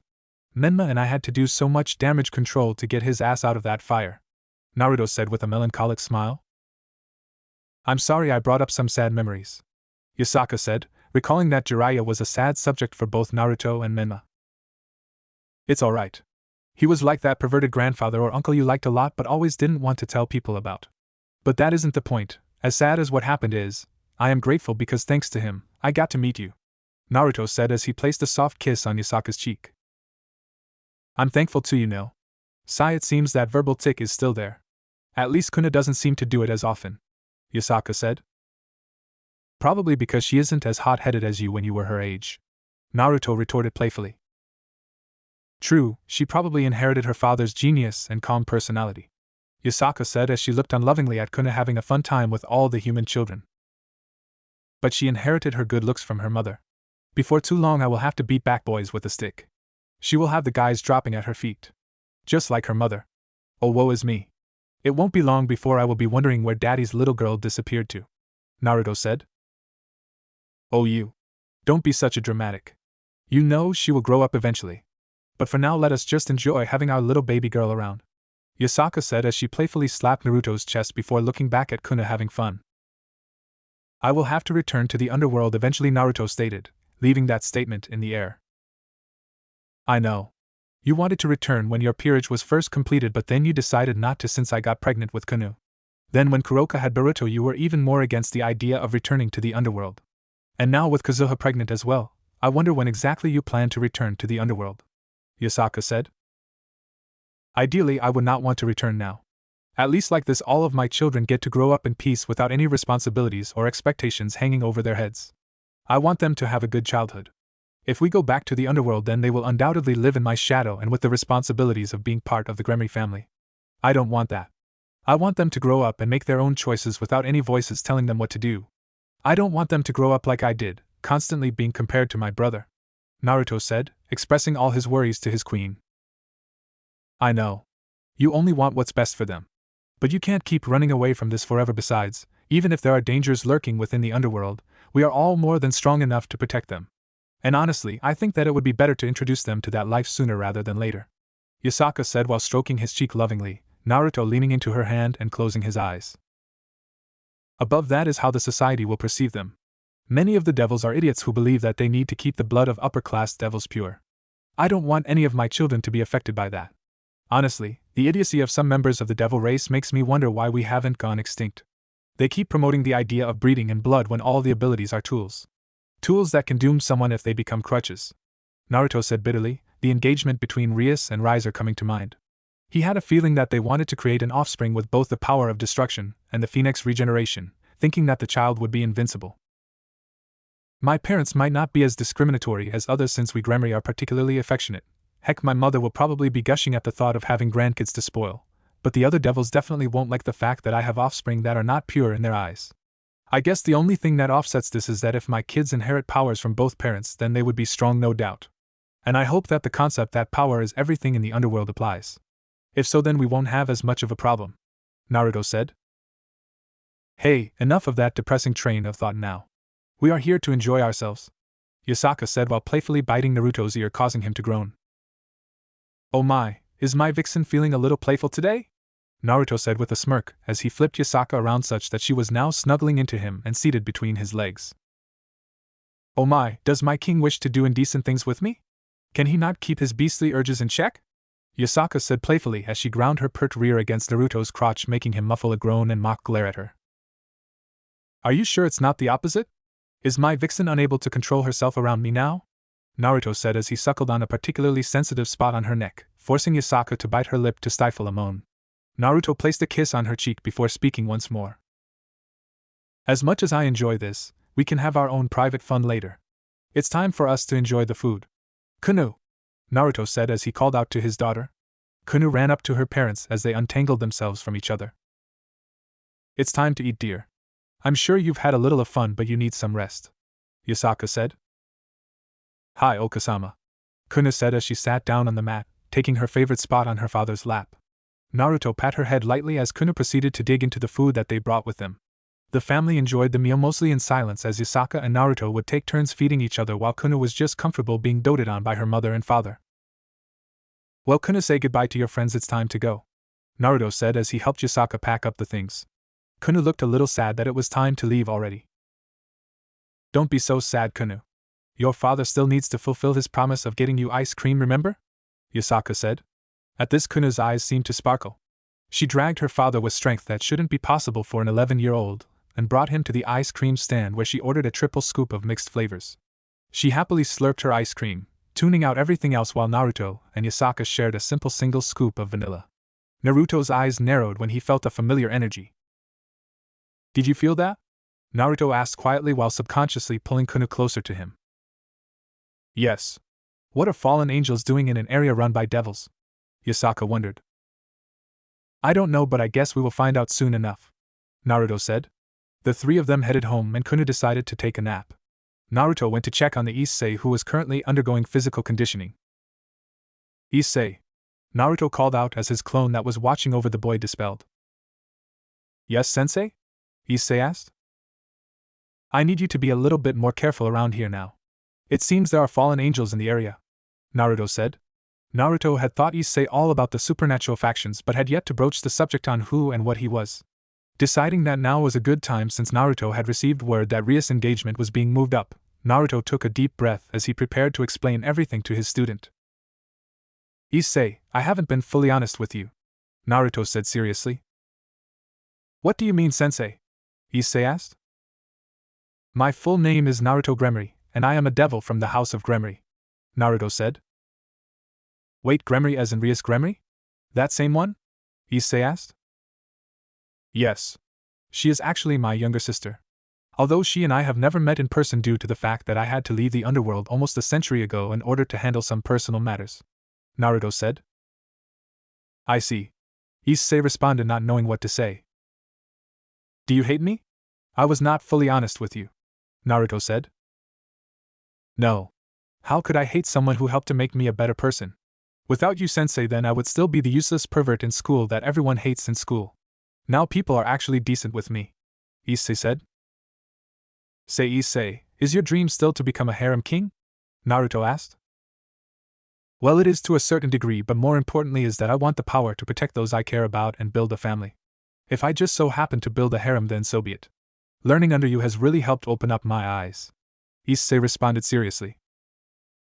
If I told that helping me fulfill a favor would help you achieve your dream, would you do it? Even if it meant giving up being fully human? Naruto asked. Well, it depends on what you want me to do, but if it does help me get stronger to protect those I care about, then I don't see why not. Besides, you told me that I'm not exactly human anymore because of Drake, right? Issei responded. Yes, that is true, you are partially draconic already. You remember what I told you about devils having evil pieces and angels having brave saints, right? Naruto said. Yeah. I can sort of see where this is going. You want me to become a devil, right? Issei said. Yes. But not for me. I would like you to become a devil in Rias peerage.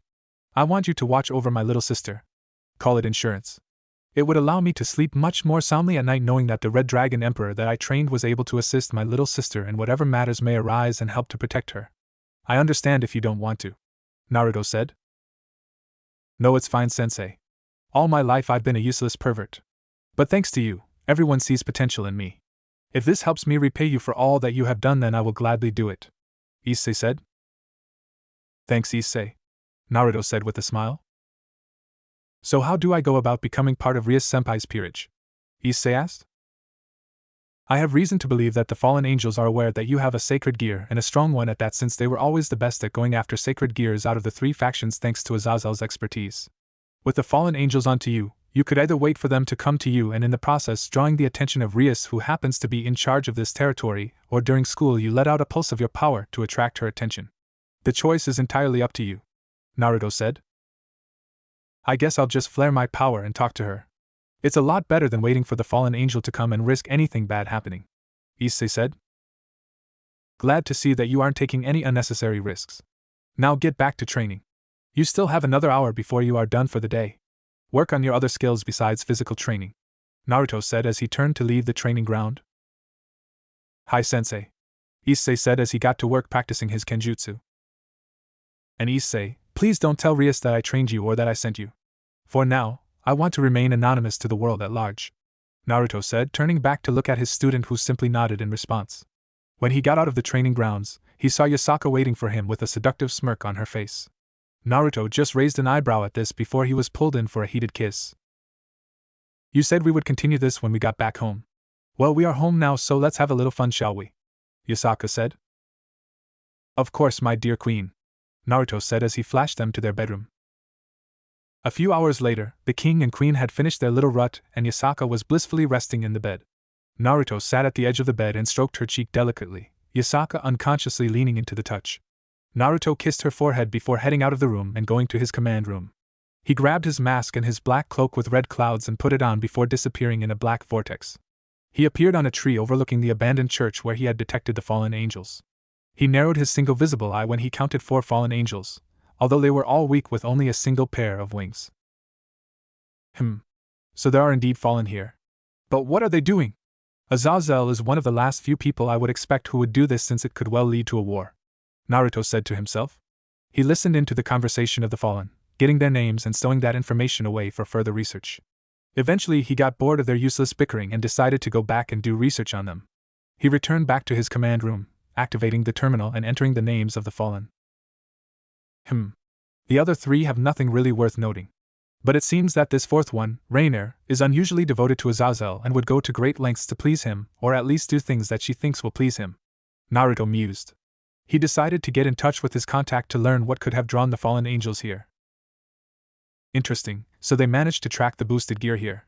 Azazel asked them to ignore it for now, but Rainier probably decided that acting upon the information would please him. She either intends to convert Issei to their side, kill him, or try to take his sacred gear.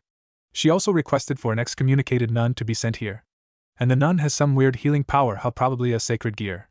Maybe twilight healing? It does seem like it, given that she could heal a devil. It seems that things are starting soon. I can only hope that Issei will be enough help for my sister for now, Naruto said as he stared at the updates on the screen. Naruto watched from his spot atop one of the many small hills that were present on his private training grounds as Issei went through various sword stances with a wooden practice sword against the training dummy. Deciding that it was time to step up his students' training a little bit, Naruto summoned a clone and sent it to surprise Issei. Sensing the danger, Issei sidestepped the clone's attack before swinging his wooden blade in a wide arc to try and hit the clone's head.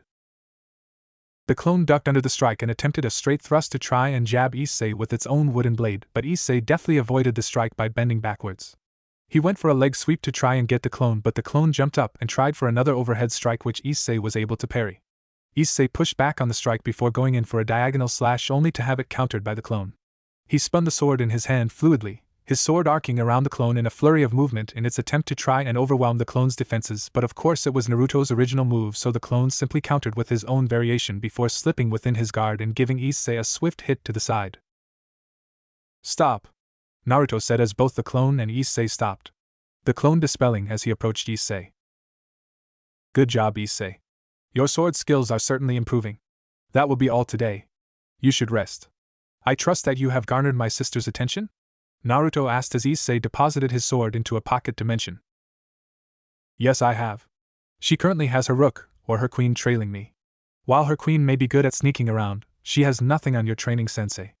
Also, I have made sure to suppress my energy such that it feels like I have an inactivate sacred gear, making sure to let Drake's influence through so they know that it could be the boosted gear, Issei said. Good, Issei. You are doing very well. This is after all up to you how you want to do this. Anyway, I will see you at the end of the week, Issei. You know the way out, Naruto said before flashing away. I see my beautiful knight is getting ready for her night out, Naruto said as he appeared behind a nude Kazuha in her room.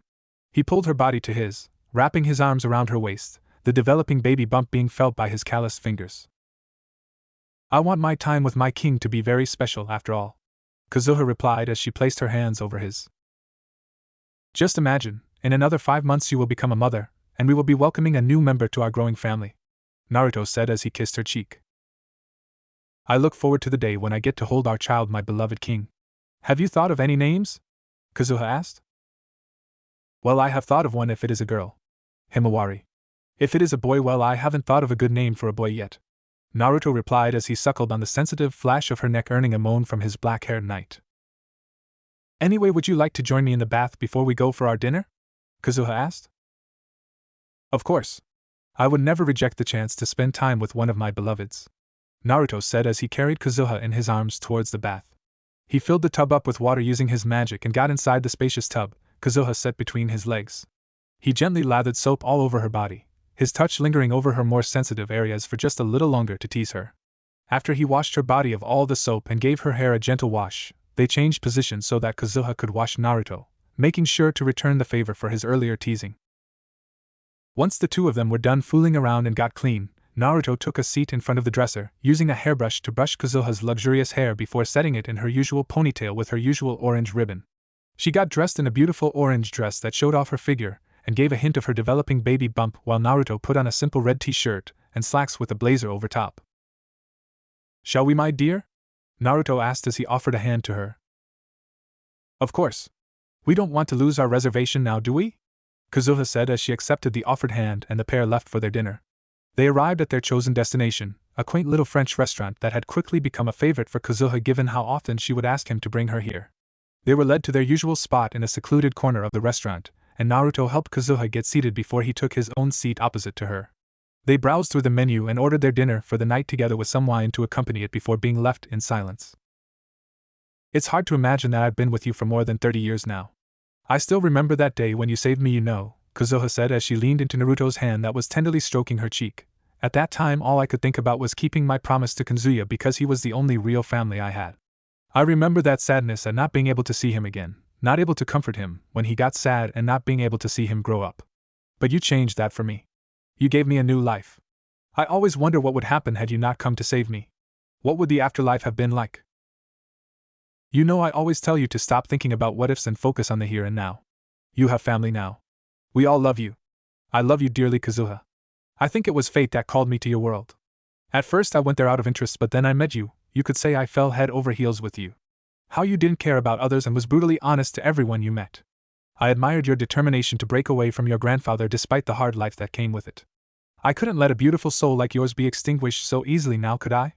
Naruto said with a smile before giving a light peck on her lips, breaking away to allow the waiter to place their food and drink on the table. Whenever I look back I am eternally grateful for the life you gave me. At first I was afraid, about being a devil, Kazuha admitted. Yes, I remember when you first discovered you were now a devil. You panicked and refused to talk to anyone for a day. It was thanks to Yasaka that you finally allowed me to talk to you. Then after that you adjusted pretty well. You were a quick learner, managing to pick up all the basic magic spells in a few days, Naruto said with a chuckle. It was thanks to you and Yasaka that I was able to adapt, and I learned quickly because I had a great teacher. Thanks to you I got to live a new life and see my most precious person once more. It was thanks to you that I had more precious people in my life, and now thanks to you, I get to experience bringing new life to this world, Kazuha said with tears of joy. I would do anything to make my beloveds happy because they are my most precious people. I would even storm heaven if that meant keeping all of you safe and happy. I would even fight a war against all the factions if that meant that my precious people would be safe, Naruto said with eyes full of determination. And it is that determination and kindness that made me fall in love with you, Naruto-kun. The way you care for those you love and would do anything for their sake, Kazuha said. Are you sure it wasn't because of how much you lusted for my touch? After all, you started becoming more affectionate when you happened to catch me and Yasaka going at it, Naruto said suggestively while wiggling his eyebrows, getting Kazuha to blush.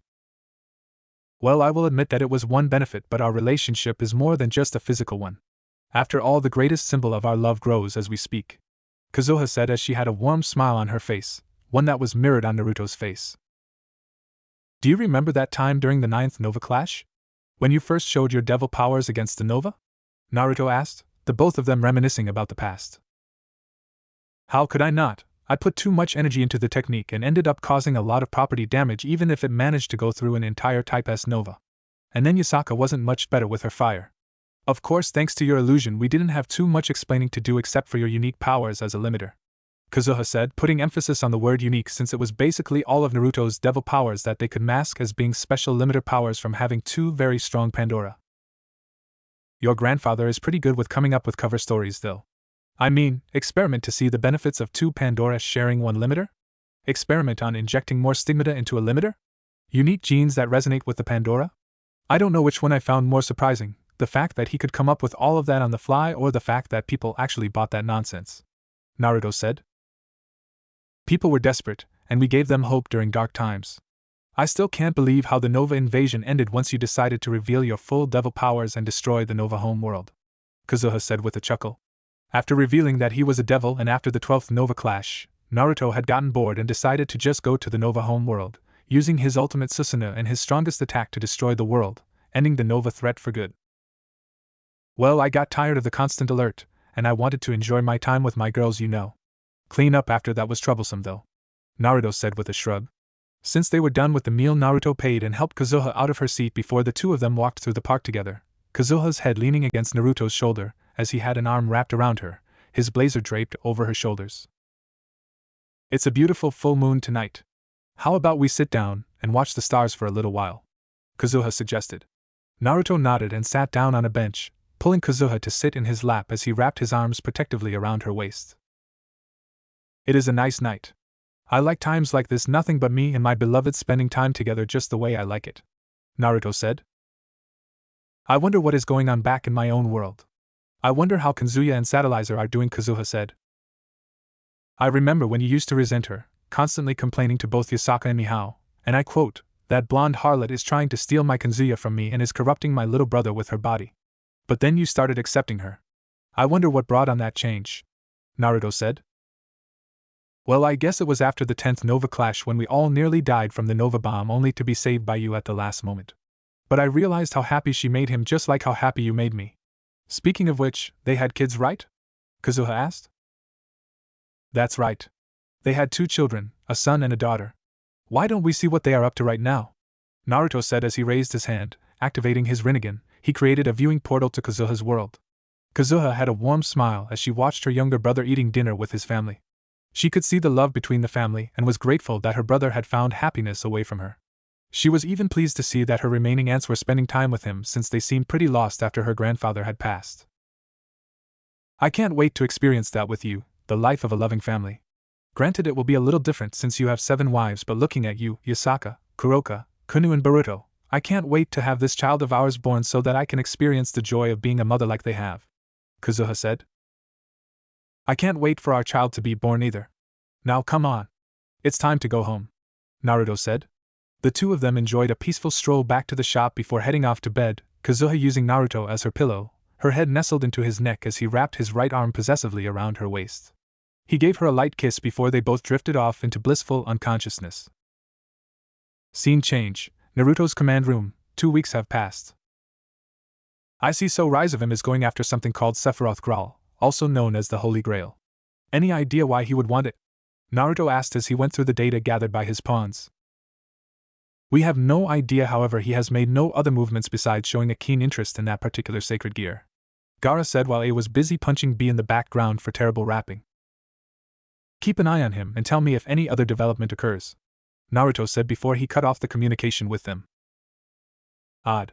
Of all the sacred gears, Itachi and Kisame have reported to me that the hero faction is currently in possession of the true Longinus, Annihilation Maker, and the Dimension Lost, while the Incinerate Anthem is with the magicians. Then there is also the problem of the hero faction brainwashing and using people with sacred gears. Just what are they planning, Kakashi? Guy, can you hear me? Naruto said, getting in touch with his other team of pawns. Loud and clear, Naruto-sama, Kakashi responded.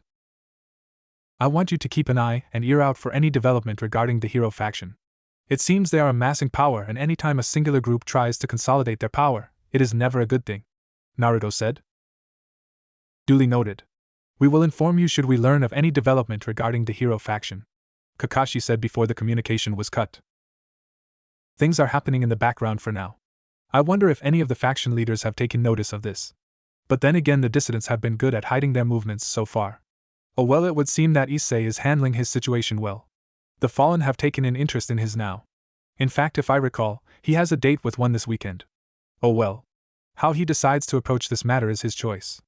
I should trust my student after all, Naruto commented. I need to go get a drink, Naruto said to himself as he walked out of the command room, grabbing a black haori to wear over his short kimono and a green striped hat to go along with it. He wished his wives goodbye before he went to his frequented drinking location. He entered the Rolling Stones bar and took his usual seat by the counter and ordered his usual cocktail. As he was drinking, his mind wandered through various thoughts, namely the current storm about to come and also his family. He shook his head to clear his mind. The purpose of this is to relax, not to add to his worries, so he stopped thinking about troubles and focused on the lighter things in life, such as his growing family. Of course, he absent-mindedly thought about what his mother would say about him when he returned with children. He shuddered as he thought about the dressing down that he would undoubtedly receive from her. His thoughts then wandered to his little sister, the one who he had yet to meet. He was certain his parents and his brother had told her stories of him, although he dreaded the meeting with her that was sure to come eventually. Would she hate him for leaving her alone? Would she hate him for not helping her out directly with her engagement? Would she hate him for just leaving their family out of the blue? Those were Naruto's thoughts. He had watched Rias as she came to his store from time to time. She had matured into a beautiful young lady, and the resemblance to their mother was definitely there. He had occasionally observed her hunting stray devils, of course, only those he believed she and her peerage could handle. No reason to put her at risk after all. He would make sure to eliminate all the more dangerous strays before anyone got wind of them, making it look like accidents or the fault of other factions to cover his tracks. Strategically, she was good for someone her age, and her aura was definitely outstanding as well, but she was careless and relied too heavily on overpowering the enemy. Granted, she was still young and had a ways to go, the potential was there. She and her peerage just need the right push. Thinking of her peerage, it would seem that Rias has a knack for saving people. She saved a half-fallen angel, revived a near-dead subject of the Holy Sword Project, and gave new life to a half-vampire. Naruto had been observing her peerage occasionally, and while good for their age, they really needed to deal with their personal problems if they wanted to go further. Deciding that it was enough thinking for the night, Naruto decided to make plans for his weekend time with Lucy. Time skip, weekend. Are you ready to go, Lucy? Naruto asked as he waited by the doorway. Lucy was currently looking at a full-length mirror, adjusting her dress and hat till they were in a position that she was satisfied with. I am now. Where are we going today? Lucy asked as she wrapped her arms around Naruto's right arm, trapping it between her bosoms. Well, there is a fair in town, so I thought it would be a good idea to bring you there today. Unless, of course, you don't wish to go, then we can always do something else, Naruto said. No, it's fine. As long as I get to spend the day with you, Naruto-sama, Lucy said with a cute blush. Oh my, is the stoic Lucy actually blushing? You should show this cuter side of yourself more often around the others and not just around me. No one's going to judge you for actually showing feelings, you know. Well, Kuroka might tease the hell out of you, which she already does, so I don't see much of a difference, Naruto said as he kissed Lucy's cheek. He led her out of the house and they took a nice stroll towards the fair. But what if the others think I'm weird or something? Lucy asked shyly. Lucy, you need to loosen up. There are a range of expressions that we as living creatures are able to show. You don't always need to confine yourself to the extremes of the spectrum. The world isn't black and white. Being gray is what differentiates us from the inanimate, Naruto said with a chuckle. The couple went around trying out various things at the fair, spending most of the time taking in the sights and sounds of the crowded fair that was unique to the usually sleepy atmosphere of quaint little Ko town. They tried out some of the activities and games, Naruto winning Lucy a cute little stuffed cat that reminded her of Kuroka. Naruto gave a nervous chuckle as he saw Lucy giving some loving attention to the toy, which hinted towards what he would occasionally do to his other bishop. It would seem that his pieces, although willing to live together, had some intrinsic dislike for their counterparts, and were always trying to one-up each other, with the only exception being Kazuha and Mia. Fallen angel, Lucy commented softly, to which Naruto nodded. Yes, I believe they are trying to bait Issei for some reason. Oh well, let's leave it to my student. If he can't handle someone like this, then his training needs to be stepped up. Now come on, let us not bother ourselves with such matters. The important thing is us spending time together, Naruto said as he led Lucy to grab a bite to eat from one of the carts. After they were done eating, they decided to simply sit down in the park and chat for a while before going to find a place to eat dinner at. Naruto-sama, Lucy said, but was interrupted by Naruto. Naruto-kun. I may be your king, but you are also one of my mates. There is no need for such formalities unless of course you have that sort of kink like Tiamat, then by all means go ahead. Although that would be quite hot if you were really into the same things as Tiamat is. Damn it. Jiraiya-sensei has corrupted me, Naruto said. Naruto-kun, what made you choose me over my sisters? I mean, I'm not as strong as Windy, Teslad, or Cassandra. Why didn't you choose Cassandra for your bishop? What made you choose me? Lucy asked. Are you having doubts, dear? I chose you because the moment I laid eyes upon you and your sisters while you were still asleep, I felt a connection form between us. If you think about it, I could have taken Chiffon as a rook, quite a suitable position for her, but I chose you because you were special to me. You said it yourself, right? You might be weaker than your 3 older sisters, but you have the ability to understand, Naruto said. That I did. I still remember the shock when father told me that he had agreed to allow me to become your bishop in exchange for your services in the war against the Nova. I avoided you, fearing that I would lose what little humanity and family instead. But I couldn't be more wrong, and the greatest day of my life was when I finally accepted your offer. You gave me family and taught me what it means to be truly alive and what it means to feel, Lucy admitted as she leaned her head against Naruto's shoulder. His arm was wrapped around her shoulder. And I was right in that you were the one to become my first bishop. You were even better than Kazuha when it came to learning how to use magic. You were even able to start learning my version of elemental manipulation within 10 years after becoming a devil, when it took me 15 after I gained the Rinnegan, Naruto praised. But you were figuring things out on your own while I was merely following your teachings, Lucy said. It would seem that the fallen angel and my student are here right now. Shall we make ourselves scarce for the moment? Naruto asked. Lucy nodded and Naruto activated a cloaking technique that would make them seem as though they weren't even there. Against more skilled opponents or censors this technique wouldn't work, but against the level of people he was trying to avoid, namely the fallen angel and Rias peerage, this was more than adequate. Say, I had a really good time today.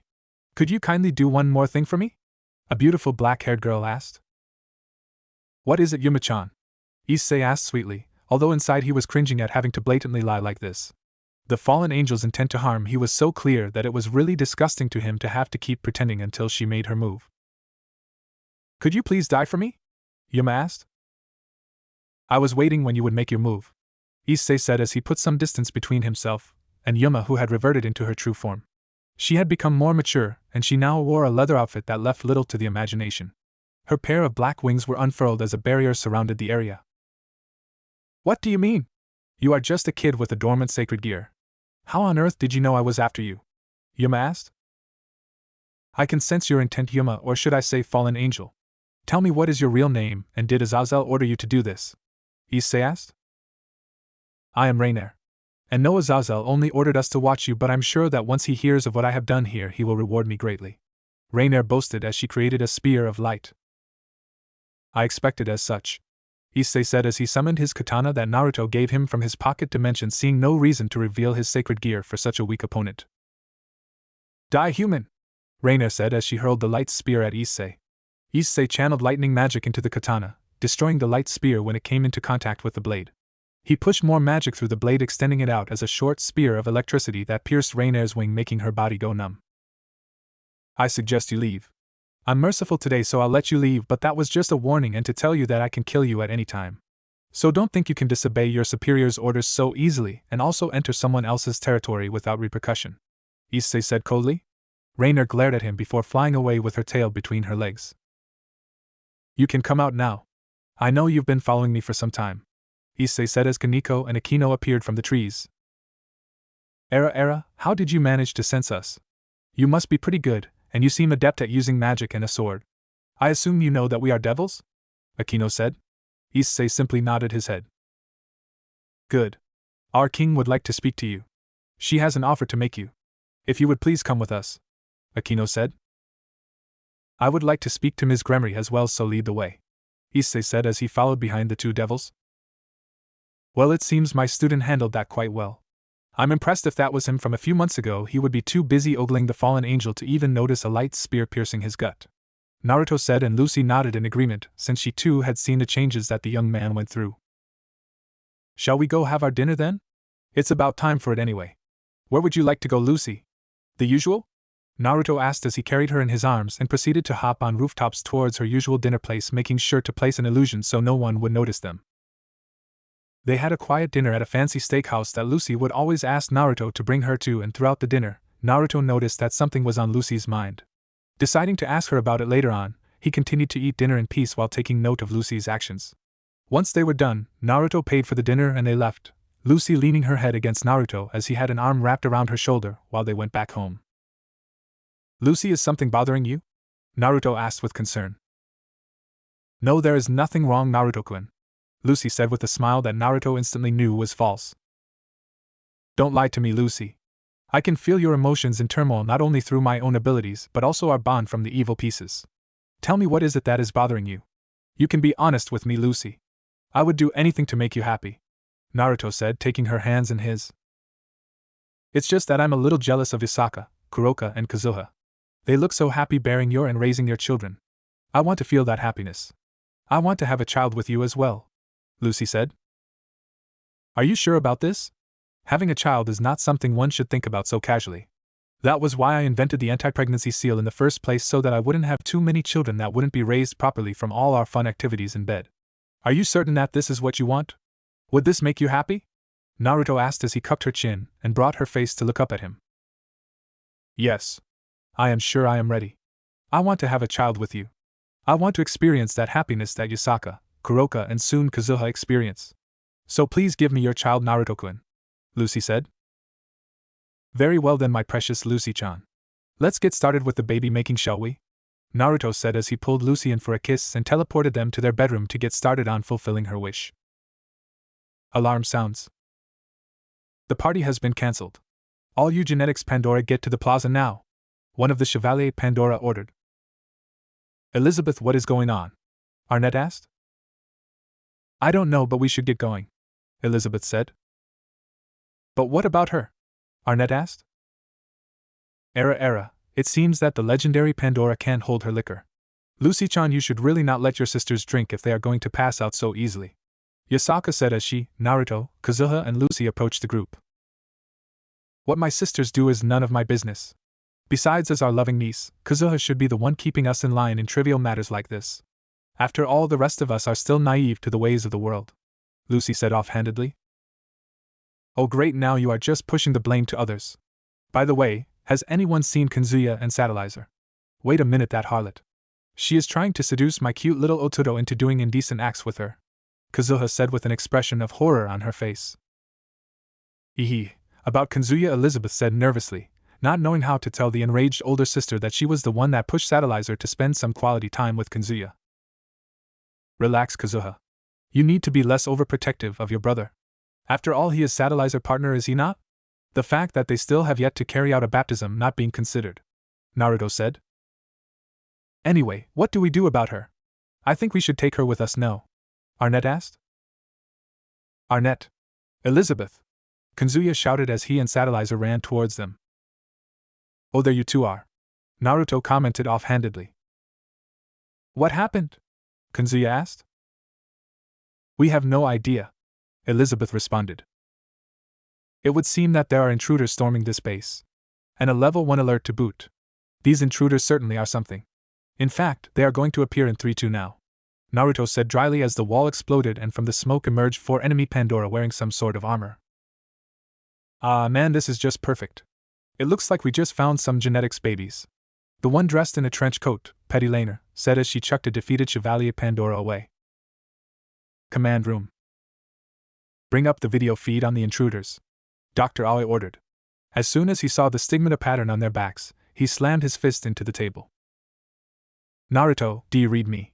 Dr. Aoi said through his communication seal. Loud and clear document. I got 4 Pandora here with me. All of them are certified loonies equipped with what seems to be plasma stigmatas, Naruto said casually as though they weren't a threat. Hey, you stop ignoring us, you lousy limiter, Petty said. What's that? Handle the situation with my own discretion? Terminate them with extreme prejudice, you say? Well then, it looks like I will be entertaining you girls for the night. Before I kill you, could I please ask what you are doing here interrupting such a joyous occasion on a fine night like this? Naruto said as he stepped forward. You are going to be our opponent? You are just a pathetic limiter. I want to play with the genetics babies, so I will have you get out of our way now. We are here to kill Dr. Gengo Aoi and we have a license to kill anyone in this base, Petty said. Naruto-san. Elizabeth and Arnett said as they were about to charge to help him, but Kazuha and Lucy stopped them. Are you crazy? Leaving your limiter to die? Arnett protested. You will not get in the way of our king. Unless Naruto-sama or Yasaka-sama orders it, we will not interfere, Lucy said coldly. Die, you stupid limiter brat, Petty said as she appeared in front of Naruto and prepared to deliver a vicious right hook, only to find herself unable to move when she stared into Naruto's red eyes. Naruto casually raised his right hand and with a single finger flick, sent her flying into the wall, cracking it upon impact. What in the world? Isabella said. How did he do that? Kanzuya asked. Like Lucy said, if you were to join this fight, you would only get in our king's way, Kazuha said. I'm afraid I can't let you kill Dr. Aoi. You see, he and I have a contract. And my pride as a devil won't allow that contract to be terminated prematurely by some Pandoras who should be in a mental institute, Naruto said as he loosened the collar of his shirt. Devil contract? What the hell are you talking about? I'm going to turn you into a beautiful corpse, Isabella said as she blasted Naruto with a beam from her plasma weapon, only to have Naruto activate his Rinnegan and absorb the energy. What the hell are you? Petty asked. I am Naruto Gremory, an ultimate class devil from the house of Gremory, Naruto said as he flared his devil wings out. Naruto-san is a devil? And what were you two talking about Naruto-san being a king? As in royalty? Elizabeth asked Slash. He is technically royalty in devil blood, but devils have something called the evil pieces that allows him to revive other species as devils. They are represented by chess pieces. Naruto is the king, Yasaka is the queen, I am the knight and Lucy is the bishop. It was how I was brought back to life after the 8th Nova Clash. Kazuha explained. Stop fucking with us. Petty shouted as she charged once more, only for Naruto to sidestep and break her arm before flipping in the air and delivering a devastating dropkick to her back. He stepped on her back to keep her in place as his hand held onto her head. Now then, I want information, and seeing as you are the leader, you would know everything or at least most of it, Naruto said as he used his Rinnegan to extract Petty's soul, her body becoming lifeless. Interesting. Dr. Aoi will want to know this. Anyway, I have what I want. It is time for you girls to disappear, Naruto said as he simply stared at them, summoning black flames to burn their bodies. Well then, now that the problem has been dealt with, let's get back to partying, Naruto cheered. Naruto woke up as the morning sun streamed through the blind of the room. Mentally cursing the sun and reminding himself to get blinds that wouldn't allow any light to pass through, he tried to return back to his peaceful slumber, pulling the body in his arms as close as possible. He smiled as he took in the mop of purple hair that was snuggled into the crook of his neck, its owner using his shoulder as his pillow. Mia had a serene smile on her face as her light, slow breathing indicated that she was still asleep. Her hot breaths on his neck had a calming effect on Naruto, and before too long he fell back into a dreamless sleep. Morning, Naruto-kun. Naruto heard a voice say as he slowly started to wake up. He brought up his only free hand to rub the sleep out of his eyes and register that Mia had greeted him good morning and was now awake.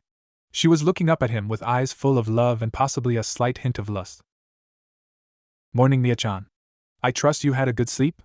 Naruto said as he ran his hands through her hair, Mia leaning closer to his chest, their bodies melding as close as possible. Of course I did.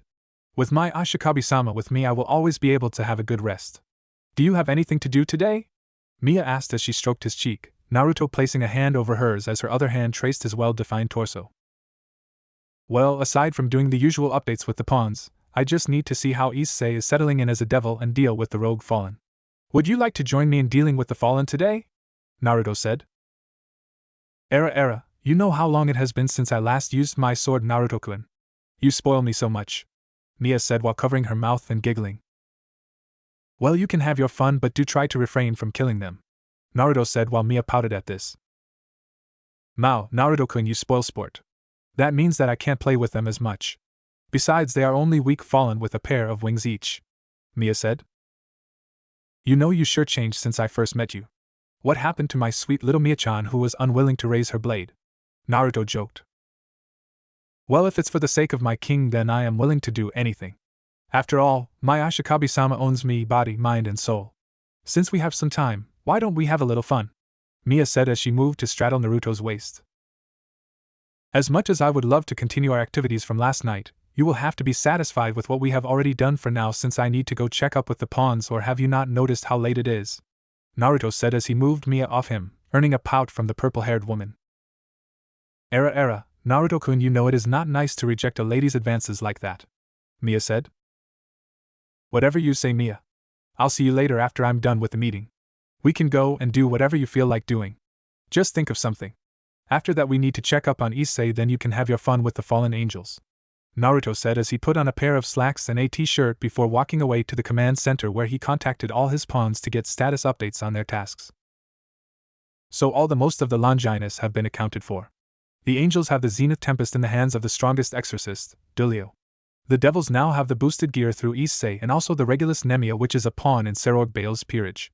I still don't understand how that is possible. The spirit within the sacred gear should not be able to exist outside the gear, yet Serog was able to do it. The fallen have the divine dividing through the half-devil descendant of Lucifer, and also the Canis Lycaon in the hands of Dog. Annihilation Maker, True Longinus and Dimension Lost are currently with the hero faction. Walburga has the Incinerate Anthem. Valerie Teeps has the Sephiroth Growl. The Telos Karma and Innovate Clear is unaccounted for, and the Absolute Demise user is with the Magicians. Naruto mused as he watched the map for the locations of the current active Longinus. The Sephiroth Growl is not a high-tier Longinus but is a holy relic. Why does Rizavim have a particular interest in that sacred gear? Besides, his own grandson has divine dividing. What is your goal, Rizavim? You do things out of your own twisted sense of fun. You would never act unless it interested you. You were even willing to kill your own son and his wife after getting them to abandon Vala. What has got you so interested? You definitely don't want your Lucifer seat back. No, this is definitely something bigger because you aren't cooperating with the other descendants. In fact, your group seems oddly more separate to the rest in the Cow's Brigade. Not like they were very coherent in the face place. Naruto said as he reviewed the information Kakashi had gotten from his informants. This is getting troublesome, and according to my underworld informants, Rias is trying to push the wedding date earlier. I wonder, what will Surzex do? The nun that Rainer called for is coming to town today. I think it might be a good idea to show what she is capable of, Naruto said to himself before getting up from his seat. He put on his mask and cloak and disappeared in a black vortex towards the energy signature of the nun that had just arrived into the city. Oddly enough, she was quite near to where Issei was. He arrived on a telephone pole overlooking the city near the location of the nun, and was pleasantly surprised to see Issei helping the nun out. He narrowed his eyes when he saw the nun heal an injured little boy with her sacred gear. He took note of the abilities and look of the sacred gear and concluded that it was indeed twilight healing. Although even Naruto had to admit that she was a really pure soul. She even had an affinity towards dragons. So it seems that the fallen angels want to take her sacred gear for themselves. Oh well. All the more reason for me to eliminate them now that Issei has helped me confirm their independence. Although Azazel is terrible at making sure his people stay in line, Naruto said to himself. He smiled when he saw how Issei befriended the nun despite them being from opposite sides. He had always preached to Issei that one's birth is not important, but what is important is how they choose to live their lives. He decided to approach his student and talk to him before he went to school, making sure that no one was tailing them. So Issei, I see you made a new friend, Naruto said as he suddenly appeared before Issei in a black vortex. Sensei! Issei shouted in surprise and immediately went into a defensive posture. It seems you have kept in mind all the lessons I taught you, Naruto said with a chuckle as Issei relaxed his stance. Of course. I don't want to disappoint you, Sensei. Sensei, about that nun, Issei trailed looking at Naruto, his facial expression conveying the unasked question. Yes. She is indeed an exiled nun, and the fallen angel intend to use her for her sacred gear. How exactly I do not know. But I will find out later tonight when I get rid of those uninvited crows, Naruto said. I see.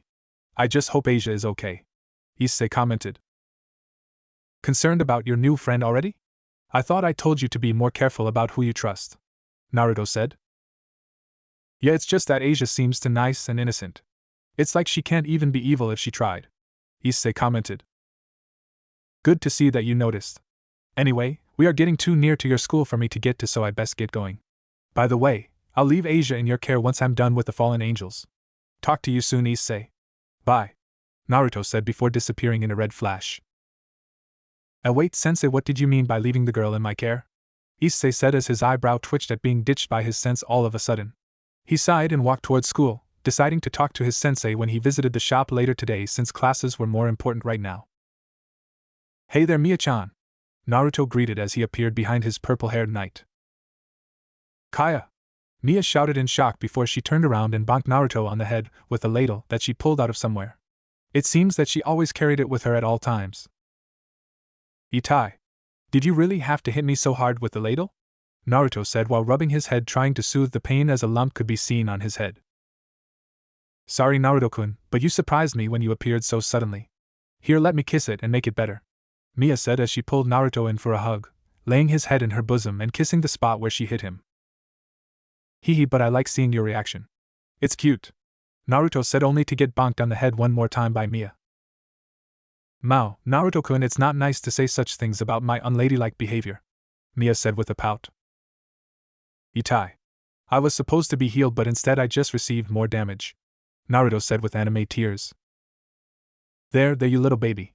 It's all better now, Mia said as she hugged Naruto again.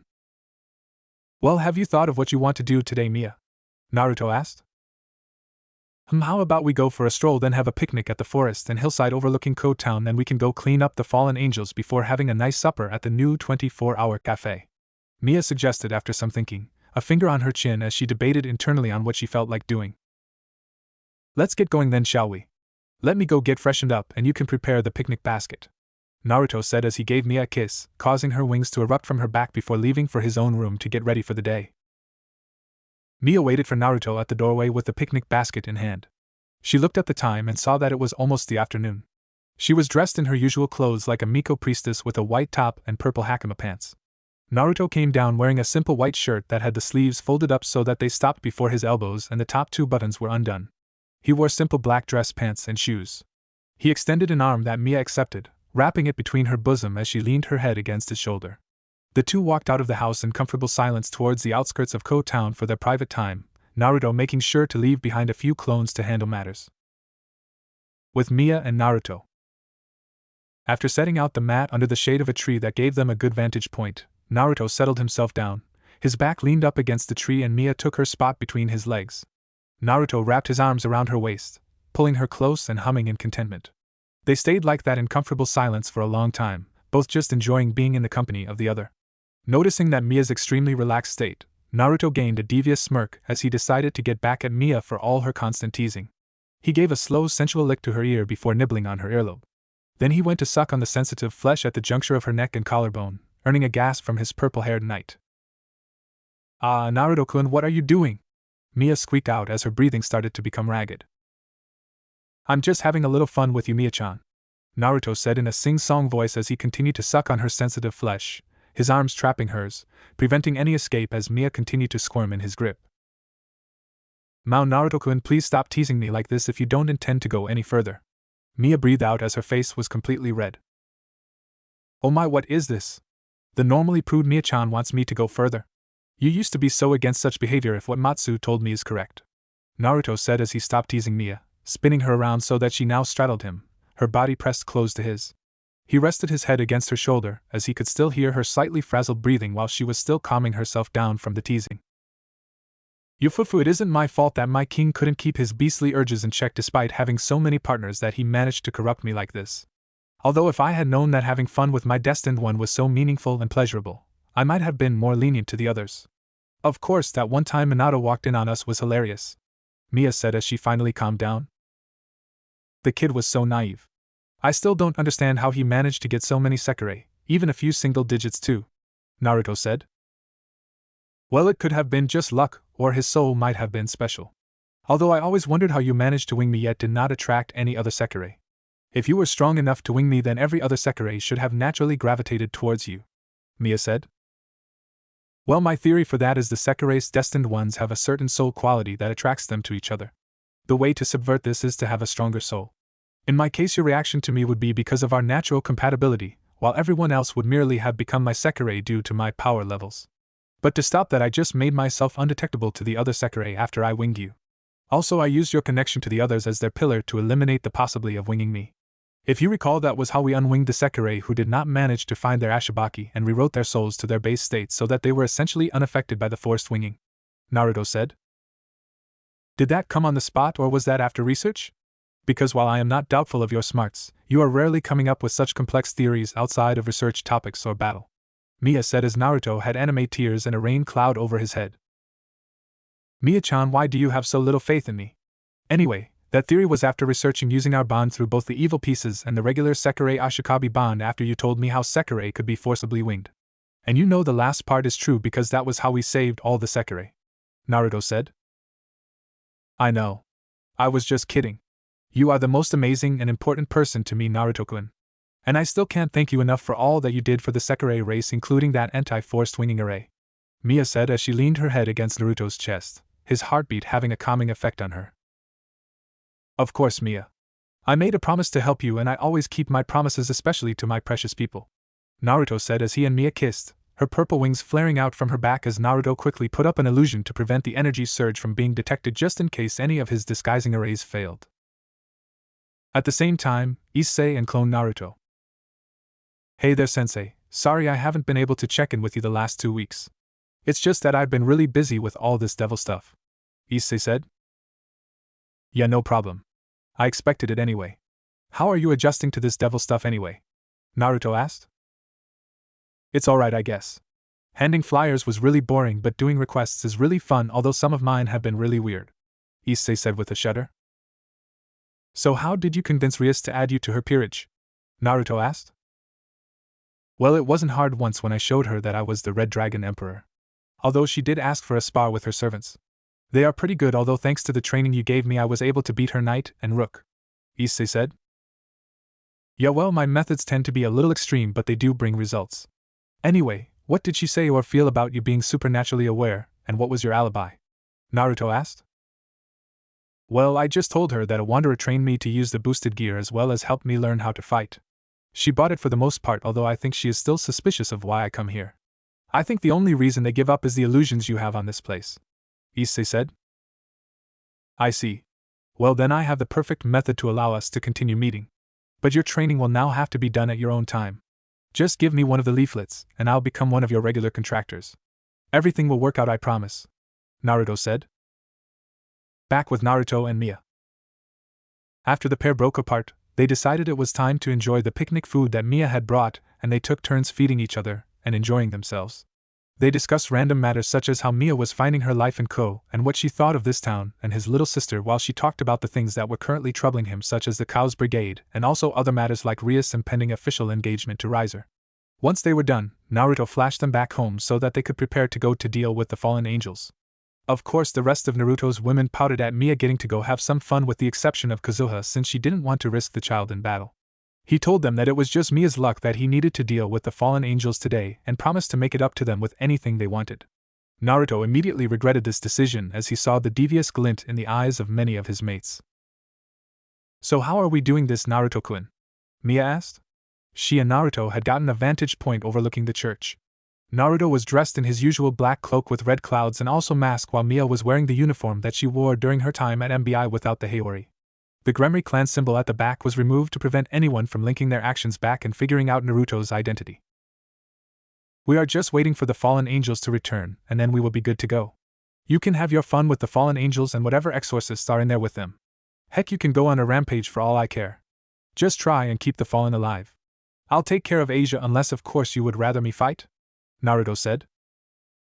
As much as I would love to see you pick apart these weaklings, I think it might be better for you to handle Asia Argento than me. Speaking of which, have you noticed the other presence lurking near the church? Mia said. That is debatable, but yes. That same presence has been shadowing Asia since she first arrived. Diodora Astaroth, I believe. Same house Ajuka was from. That brat is going to end up causing a war if anyone finds out what he has been doing. People think that he has been getting excommunicated nuns, but in fact he is the one that gets them excommunicated. Heaven would be throwing a fit if they ever found out what the kid has been up to. How he is even part of the same house as Ajuka is a wonder to me. Anyway, it seems he left already, Naruto replied. The fallen angels have returned, Mia commented. Well then, let's get to work, Naruto said. As he and Mia jumped down from their vantage point, they approached the doors of the church and proceeded to kick it open, gaining shocked looks from the fallen angels. Who the hell are you? Rainier asked. My, that isn't a nice greeting, fallen angel-san. After all, you are here in Devil's territory without proper permission and going against your leader's orders. You have been running on borrowed time, and guess what? The clock has run out and I am here to collect, Naruto said in a sickly sweet voice as his singular red eye sent chills down their spine. You don't even have any aura about you. The woman over there, though, feels strong. Incredibly strong. And she is a devil too. Tell me, are you a stray? One of the fallen angels, a man in a trench coat wearing a fedora, asked. My allegiance is none of your business, fallen angel, Mia said, her stance still lax. My name is Donasik, and since you don't seem to be allied to any house, that means that I can fight you and kill you without repercussion, Donasik said as he created a light spear and charged at Mia. Mia, make an example of him, Naruto said simply, not liking such people who only live to fight and kill. Mia appeared some distance in front of Donasik, her sword clicking back into its sheath as a large cut appeared from his hip to his shoulder, blood spraying everywhere before he fell to the ground, dead. That was a warning. You can either come quietly or this can be extremely painful for you, Naruto stated. What are you playing at here, devil? Rainier questioned. Simple, you are playing in turf that is not yours and toying with the lives of others. Is that not right? Do you not intend to extract Asia Argento's sacred gear? Naruto stated. And so what? That power will be a great benefit to us. And once we have it, Azazel will acknowledge us. And no devil will be a threat to us? Rainier said.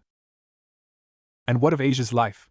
The sacred gear is bounded to her soul, and removing it would cause her death, Naruto asked. What about it?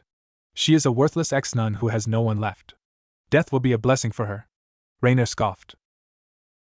Did you hear that, Asia? These fallen angels do not have good intentions for you. So have you decided to take up my offer? Naruto asked as he looked behind Rainier to see a clone holding a scared Asia who could only nod dumbly. You, what have you done? Reiner said angrily as the clone Naruto appeared next to the real one and dispelled. Asia, I want you to stand behind me, okay? Naruto said to the girl. She moved behind Naruto and held onto his cloak. All I did is tell her the truth and offer to let her live with the only person who has shown her kindness out of the good of his own heart. Of course she didn't believe me at first, but seeing this side of you helped me win her over, Naruto said with a smirk behind his mask. Why you? You won't get away with this, Reina said, her anger flaring. She formed a light spear and her other two companions did the same. What makes you think you can hurt me when my student could kill you without even using his sacred gear? Naruto said. You were the one who taught that boy to fight? I'll give you back for that embarrassment. Get him, boys. Reiner ordered as a group of exorcists appeared.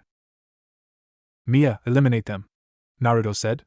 Mia's calm facial expression took on an almost feral quality as she unsheathed her blade, swinging it with both hands and creating a shockwave that took care of the group of exorcists in one fell swoop. Last warning, Naruto said. The fallen refused the offer and charged at him. That was the last thing they did before Mia swiftly knocked all three of them out using her sheathed sword. All three fallen angels fell to the ground with a thump. Alright then, that takes care of this mess. Asia, you will be staying at my place for the night. Have you decided on which option you want to go for? You can either remain in my care or you can stay with Issei and become a devil, Naruto said to her as he approached the down fallen angels, making them disappear in a vortex. I have decided that I want to stay with Issei-san. But are you sure that he will be willing to help me out? Asia asked fearfully. Of course he will. I beat it into the Gaki's head that one should not refuse to help those in need and that those who abandon their friends are worse than scum. Trust me, he thinks of you as a dear friend despite only meeting for only a few days. The church was wrong to excommunicate such a pure soul, but then again the fault is not entirely theirs or yours either. But let's get going, shall we? Naruto said as they teleported back to his house. Mia will get you settled into an extra room for the night. I need to go and finish up this matter with the fallen angels, Naruto said as Asia followed Mia. He watched them disappear down the hallways for a while before disappearing in a black vortex. Grigori headquarters. Azazel was relaxing at his desk after dealing with the torture that is paperwork before he took a defensive stance when a black swirl appeared in the room. He could feel the power coming from the devil in front of him, and it was massive. It was even greater than Surzek's Lucifer, a devil who had power greater than the original Lucifer. Azazel narrowed his eyes as he took note of the man's appearance, trying to figure out who he is, and smirked as he realized who it was based on the devil's lone red eye that had 3 tomos in a circular arrangement. Well, if it isn't Naruto Gremory. You've been gone for some time now. To what do I owe the honor? And I have to admit, you must have gotten stronger in your absence because last I heard you were on par with Surzex and Ajuka using your time-space magic, Azazel said. As expected of the fallen angel governor. You are as smart as they say you are. I'm here to return your wayward subordinates to you, Naruto said as a black swirl appeared in the room and from it emerged the 3 still unconscious fallen angels. They've been defying your orders in my little sister's territory by trying to kill my student, the Red Dragon Emperor, and also attempting to extract Twilight Healing from one Asia Argento. The male with them died because he wanted to try and kill my knight, Naruto explained. I see. Thank you for returning them to me, Azazel said with a sigh. I suggest you keep a tighter leash on your subordinates, Azazel.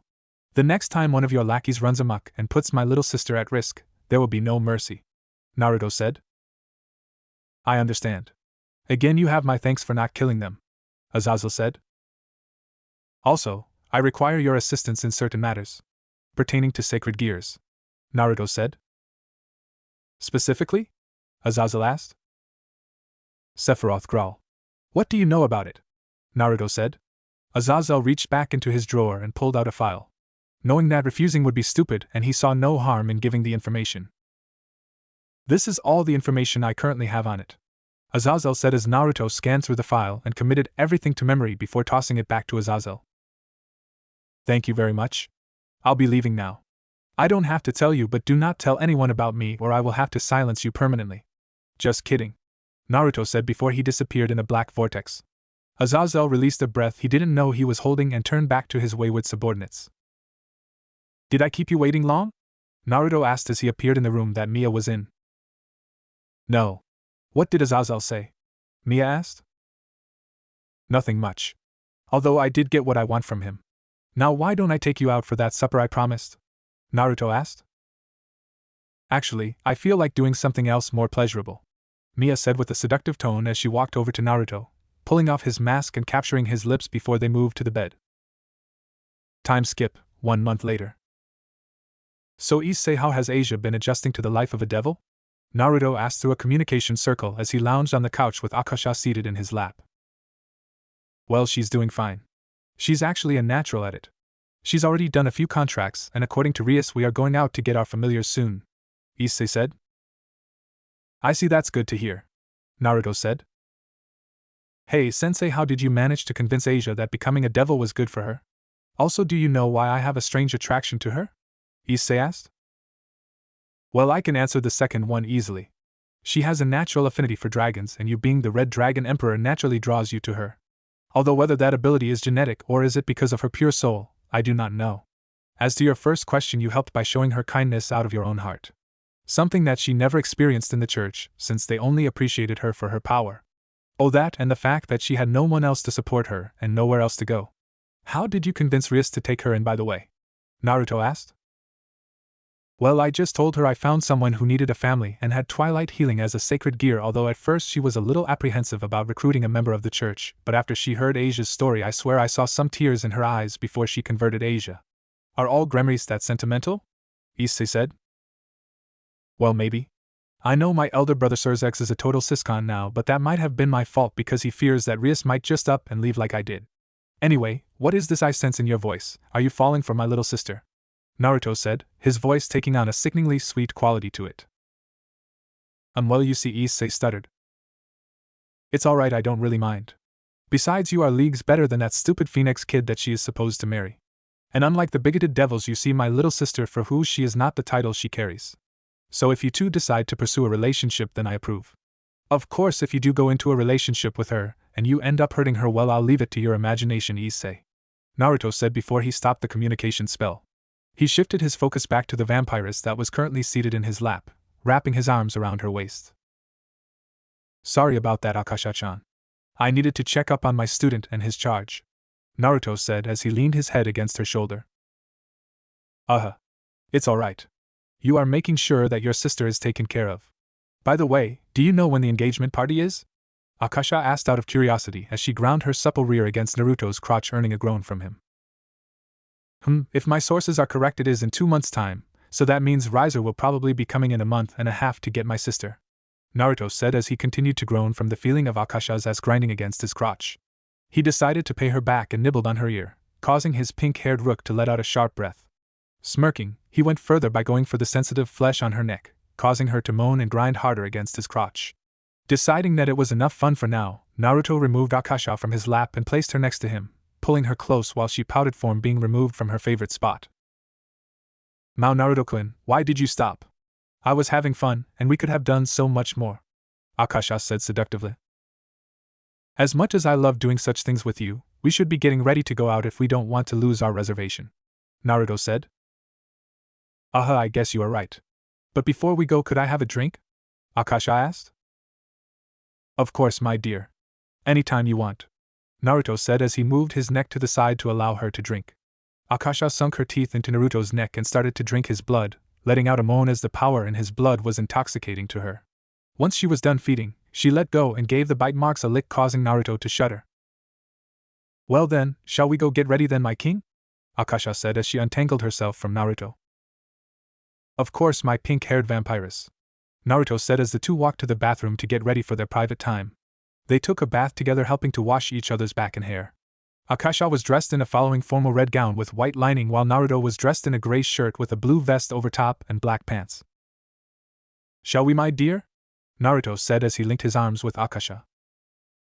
Of course, my king, Akasha said as the two stepped out and headed off for their fancy dinner at the pier.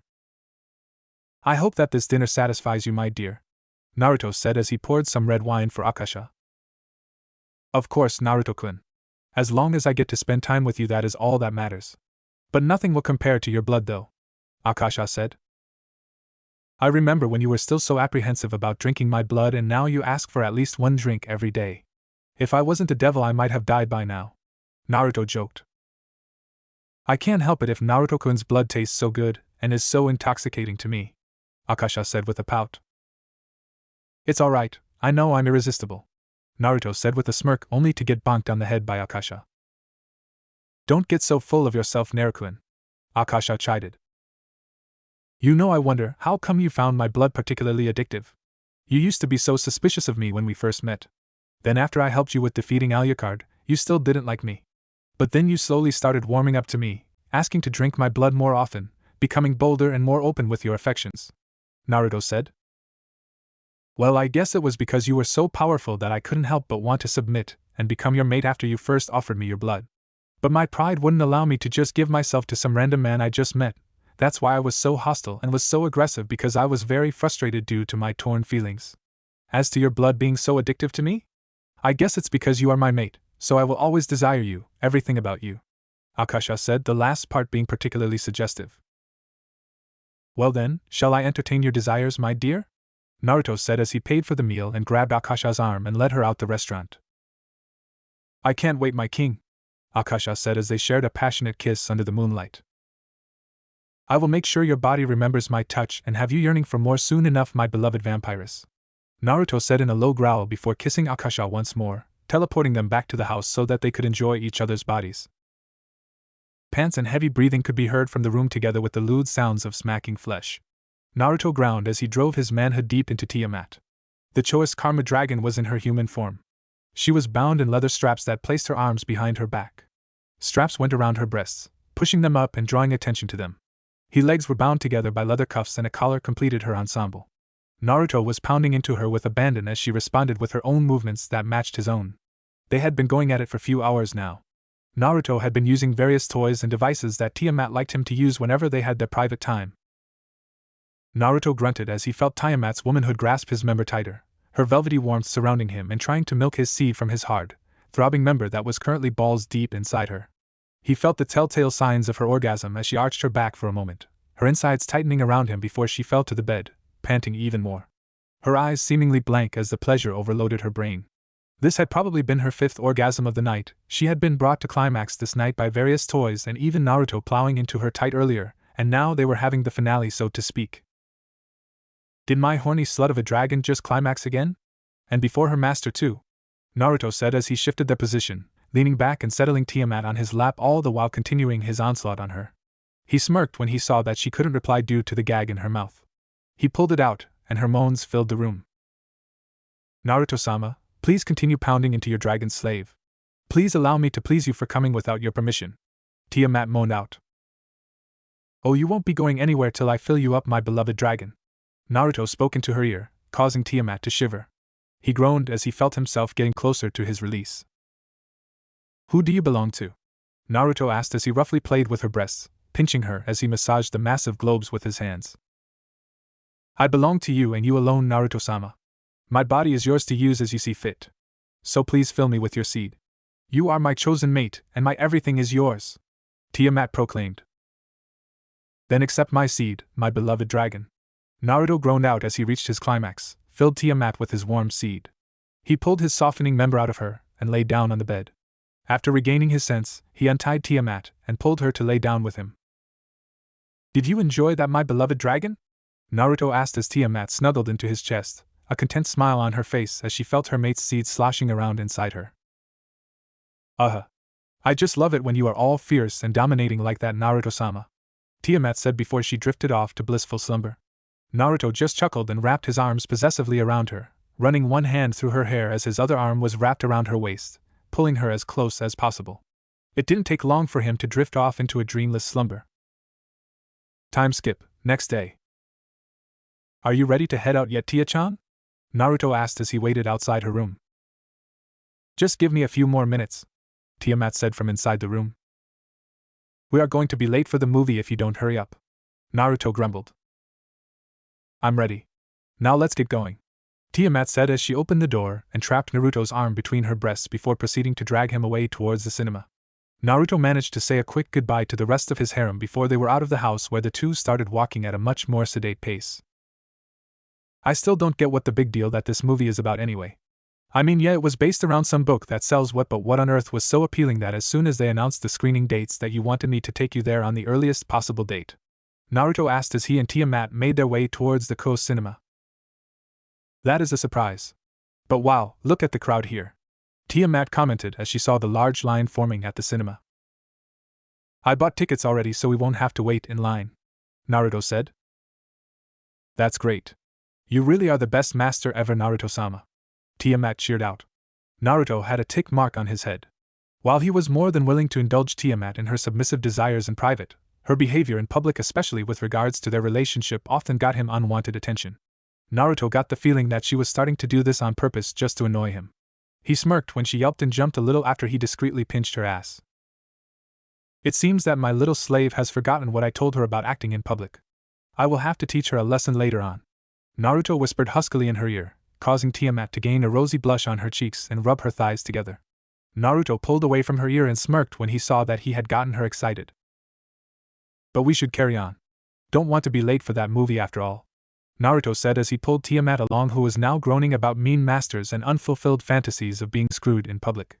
Who knew Tiamat was a closet exhibitionist in addition to a closet masochist? Maybe it was behavior she showed only to Naruto. After the movie. I can't believe I just saw what was essentially porn. Naruto groaned out as he and Tiamat went to a nearby cafe to grab a bite to eat. They ordered their food and sat down in a nice secluded corner, while Naruto kept complaining about the movie he just saw. Mao. Naruto-sama. That was not porn. It was a masterfully crafted work of erotic romance, Tiamat said as her eyes held an unusual sparkle and her grin was a mile wide.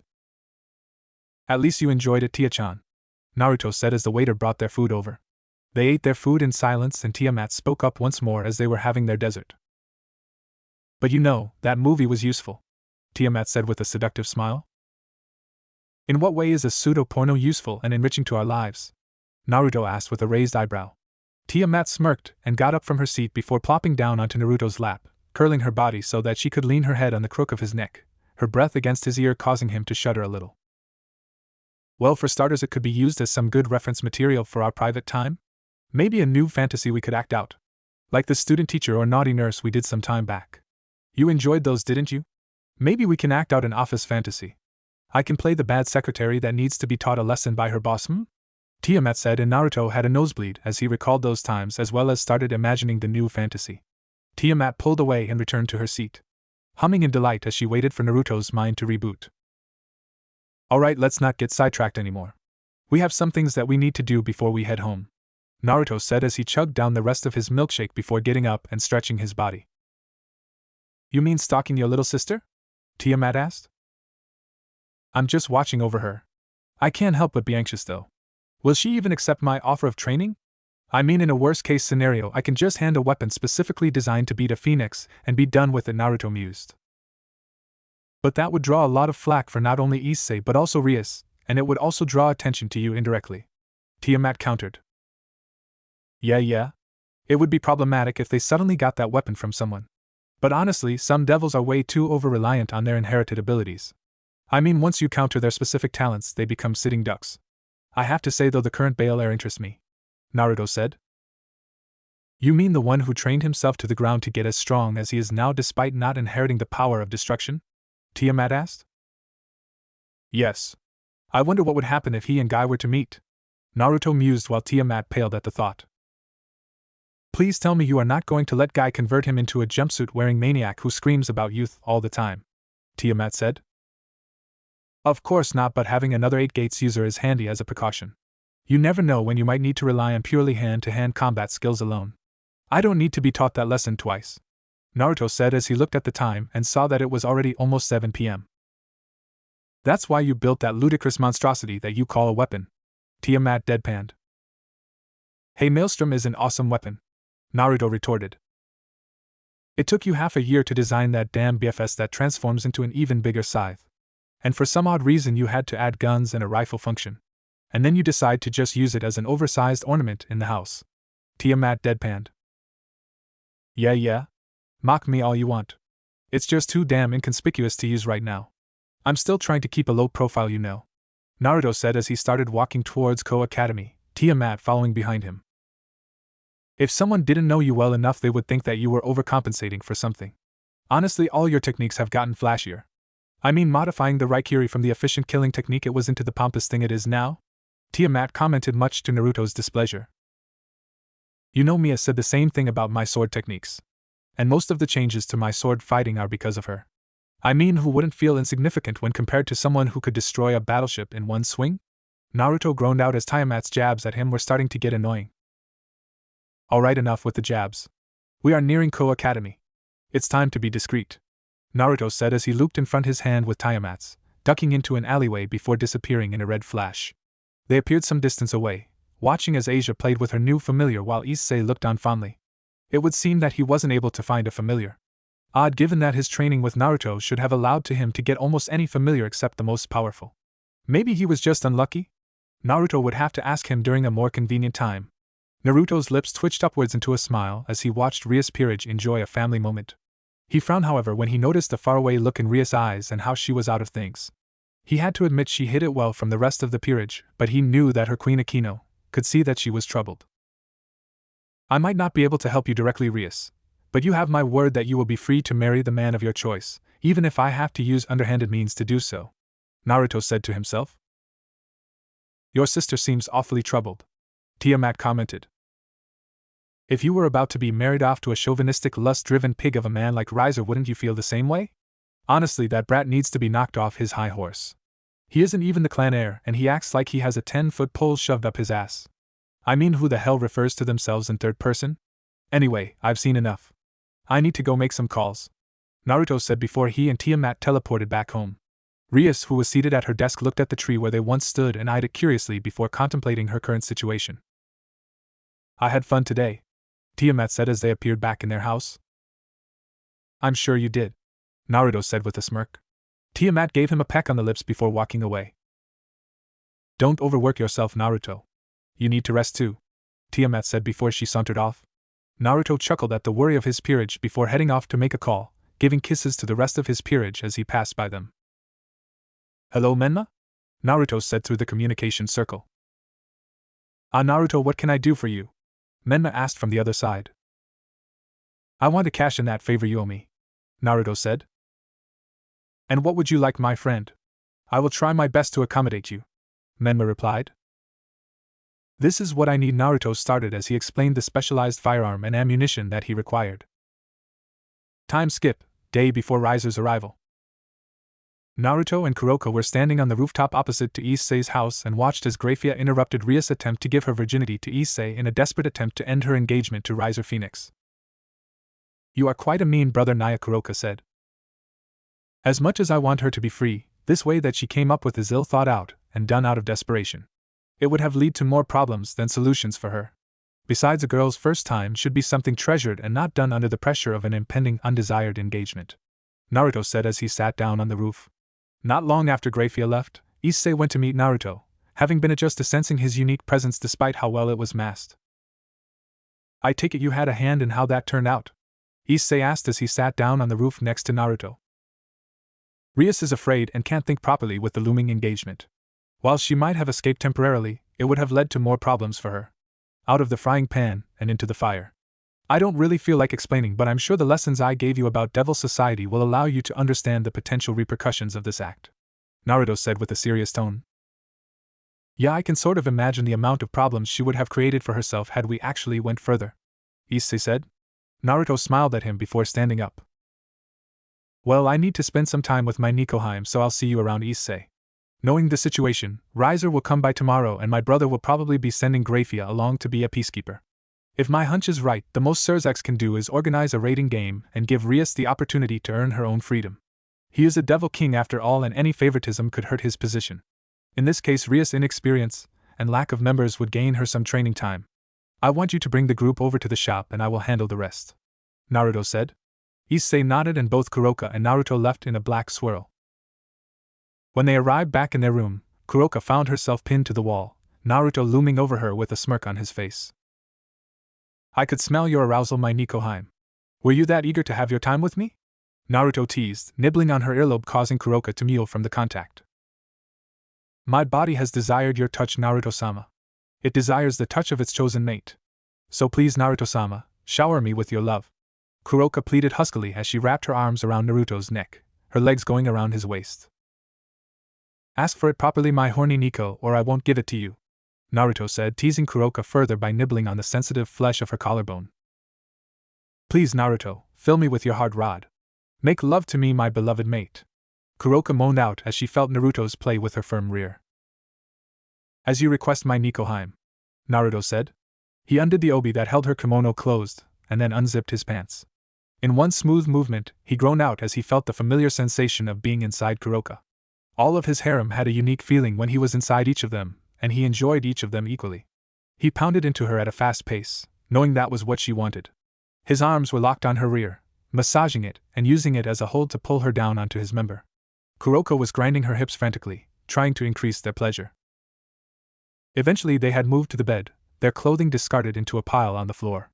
Kuroka lay on the bed, her arms wrapped around Naruto's neck to pull him close to her as he continued to pound into her, teasing the entrance to her cervix from time to time and making her see white. She would sometimes pull him into a passionate lip lock when she wasn't too lost in the waves of lust. Naruto used his arms to play with her breasts, occasionally using his mouth to play with her sensitive. Naruto decided that it was time to up the ante and flipped Kuroka around so that she was now on her hands and knees without exiting her. Naruto pulled out till only the tip remained before slamming back into Kuroka, knowing that this position would give her the most pleasure.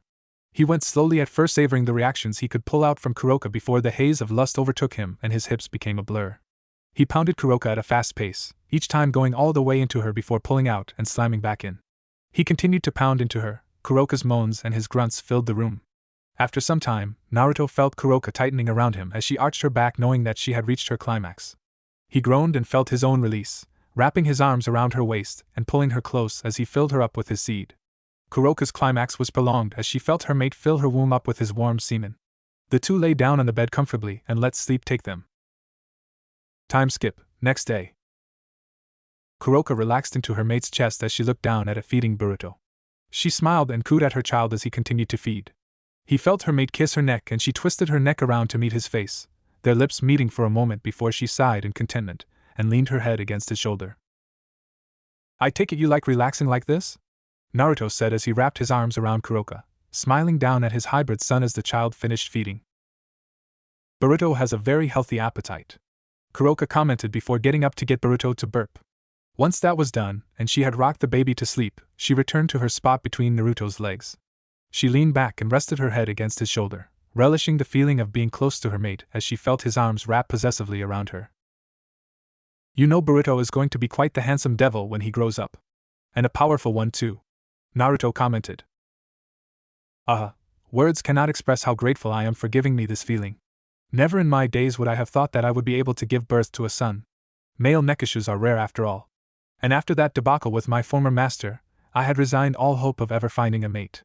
But then you saved me that day, Kuroka said as she smiled lovingly at Naruto. That is in the past. But you know when Boruto grows up he's going to be quite the lady killer. I'll bet that many of them will be throwing themselves at him at the earliest possible age. Naruto commented only for Kuroka to let out a feral hiss. No. He is not going to become some man whore or a playboy. I will not let any hussies sink their claws into my baby boy, Kuroka hissed out. Naruto chuckled and kissed her cheek. He found it funny whenever Kuroka was being all protective of Boruto. As much as I enjoy seeing you like this, it's about time we return back home. The meeting that Rias is having with Riser is about to start, and they should be moving to the option of a raiding game soon, Naruto said as he stood up. Kuroka nodded and stood up as well, making sure not to wake up the sleeping Boruto. Naruto helped to dust off her kimono.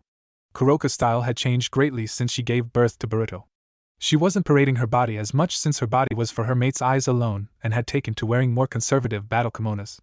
The two walked in silence back towards their home so that Naruto had enough time to prepare things for Rias and her peerage. At the same time at the ORC. For the last time, Riser. I will not marry you, Rias said as she got up from the couch. Riser represents the House of Phoenix. Riser will not have his house dishonored. I will drag you back to the underworld even if I have to burn your servants, Riser said as both devils started to flare their aura. They stopped when the temperature of the room dropped. Lord Riser, Lady Rias, I am here on behalf of Surzex and I will not allow any fighting on the honor of my master, Graphia said calmly. If it was ordered by the strongest queen, even Riser must concur, Riser said. Surzex foresaw communications would break down and offered an alternative, Graphia said. Care to be more specific? Rias asked. Should Lady Rias still wish to go against the wishes of her house, then she has the option of settling this matter via a rating game, Grafia said. A rating game? Just how far do they intend to mess with my life? Rias gritted out. Does that mean that you are refusing this option? Grafia asked. No, I will take it. This is the chance for me to finally have freedom in my life, Rias said. Huh. I will entertain my inexperienced bride in a rating game then, Riser boasted. Now that's not fair. He knows only mature devils are allowed to participate, so it's not like she has been given a chance, Aquino said. Yeah, but I get the feeling that it gets worse, Issei said with a frown. I must ask Rias, is this all of your pieces? Riser said as he eyed Aquino and Asia with lust, causing Aquino to glare at him, and Asia to hide behind Issei. And so what if they are? Rias said, glaring holes at her supposed fiancé. Well, I must say you are completely outmatched. Because Riser has a full set, Riser said as a circle appeared behind them and his peerage appeared. Wow, he has 15 beauties in his peerage. I'll admit that is something, Issei commented as he took note of Riser's peerage, assessing their threat level, using the mask of a pervert as a cover just like Naruto had taught him. Rias, what is up with your servant? He is eyeing me oddly, Riser said, pointing to Issei. He says that his dream is to get a harem, but this is the first time I've seen him act like this in 6 months, Rias said. Well then, boy, feast your eyes on this because you will never be able to do this. Yubaluna, Riser said. Riser's queen stepped forward and Riser cupped her chin before pulling her in for a kiss complete with tongue. He then started to grope her breast, much to the disgust of the people in the room. You disgusting man. Not only do you have the gall of acting that way in the presence of the woman you are supposed to marry, but you also have your sister in your damn harem. How messed up is that? Issei said, gesturing to the girl that had blonde hair and 2 drill ponytails. How dare you speak to me like that, you low-class devil? Riser said angrily. Why don't you come and make me shut up? You stupid flaming chicken. We don't need to wait for the rating game. I'll beat you here and now, Issei declared as he summoned his boosted gear. Mira! Riser ordered. His pawn appeared in front of Issei, who had a relaxed stance, his guard supposedly relaxed. She swung her staff at him and was surprised when he surged forward and stopped her swing by grabbing her arm. He stared at her with an unnerving blank look on his face. Oni Dekapin, Issei said before flicking her head and sending her flying back to her peerage. Everyone watched with wide eyes except for Grafia, who had an analytical eye on Issei's fighting because it seemed oddly familiar. This isn't the end of it.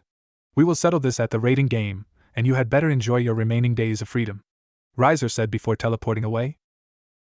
I believe that it would be fair to give you a handicap due to lack of members and experience, so you will be given 2 weeks to train.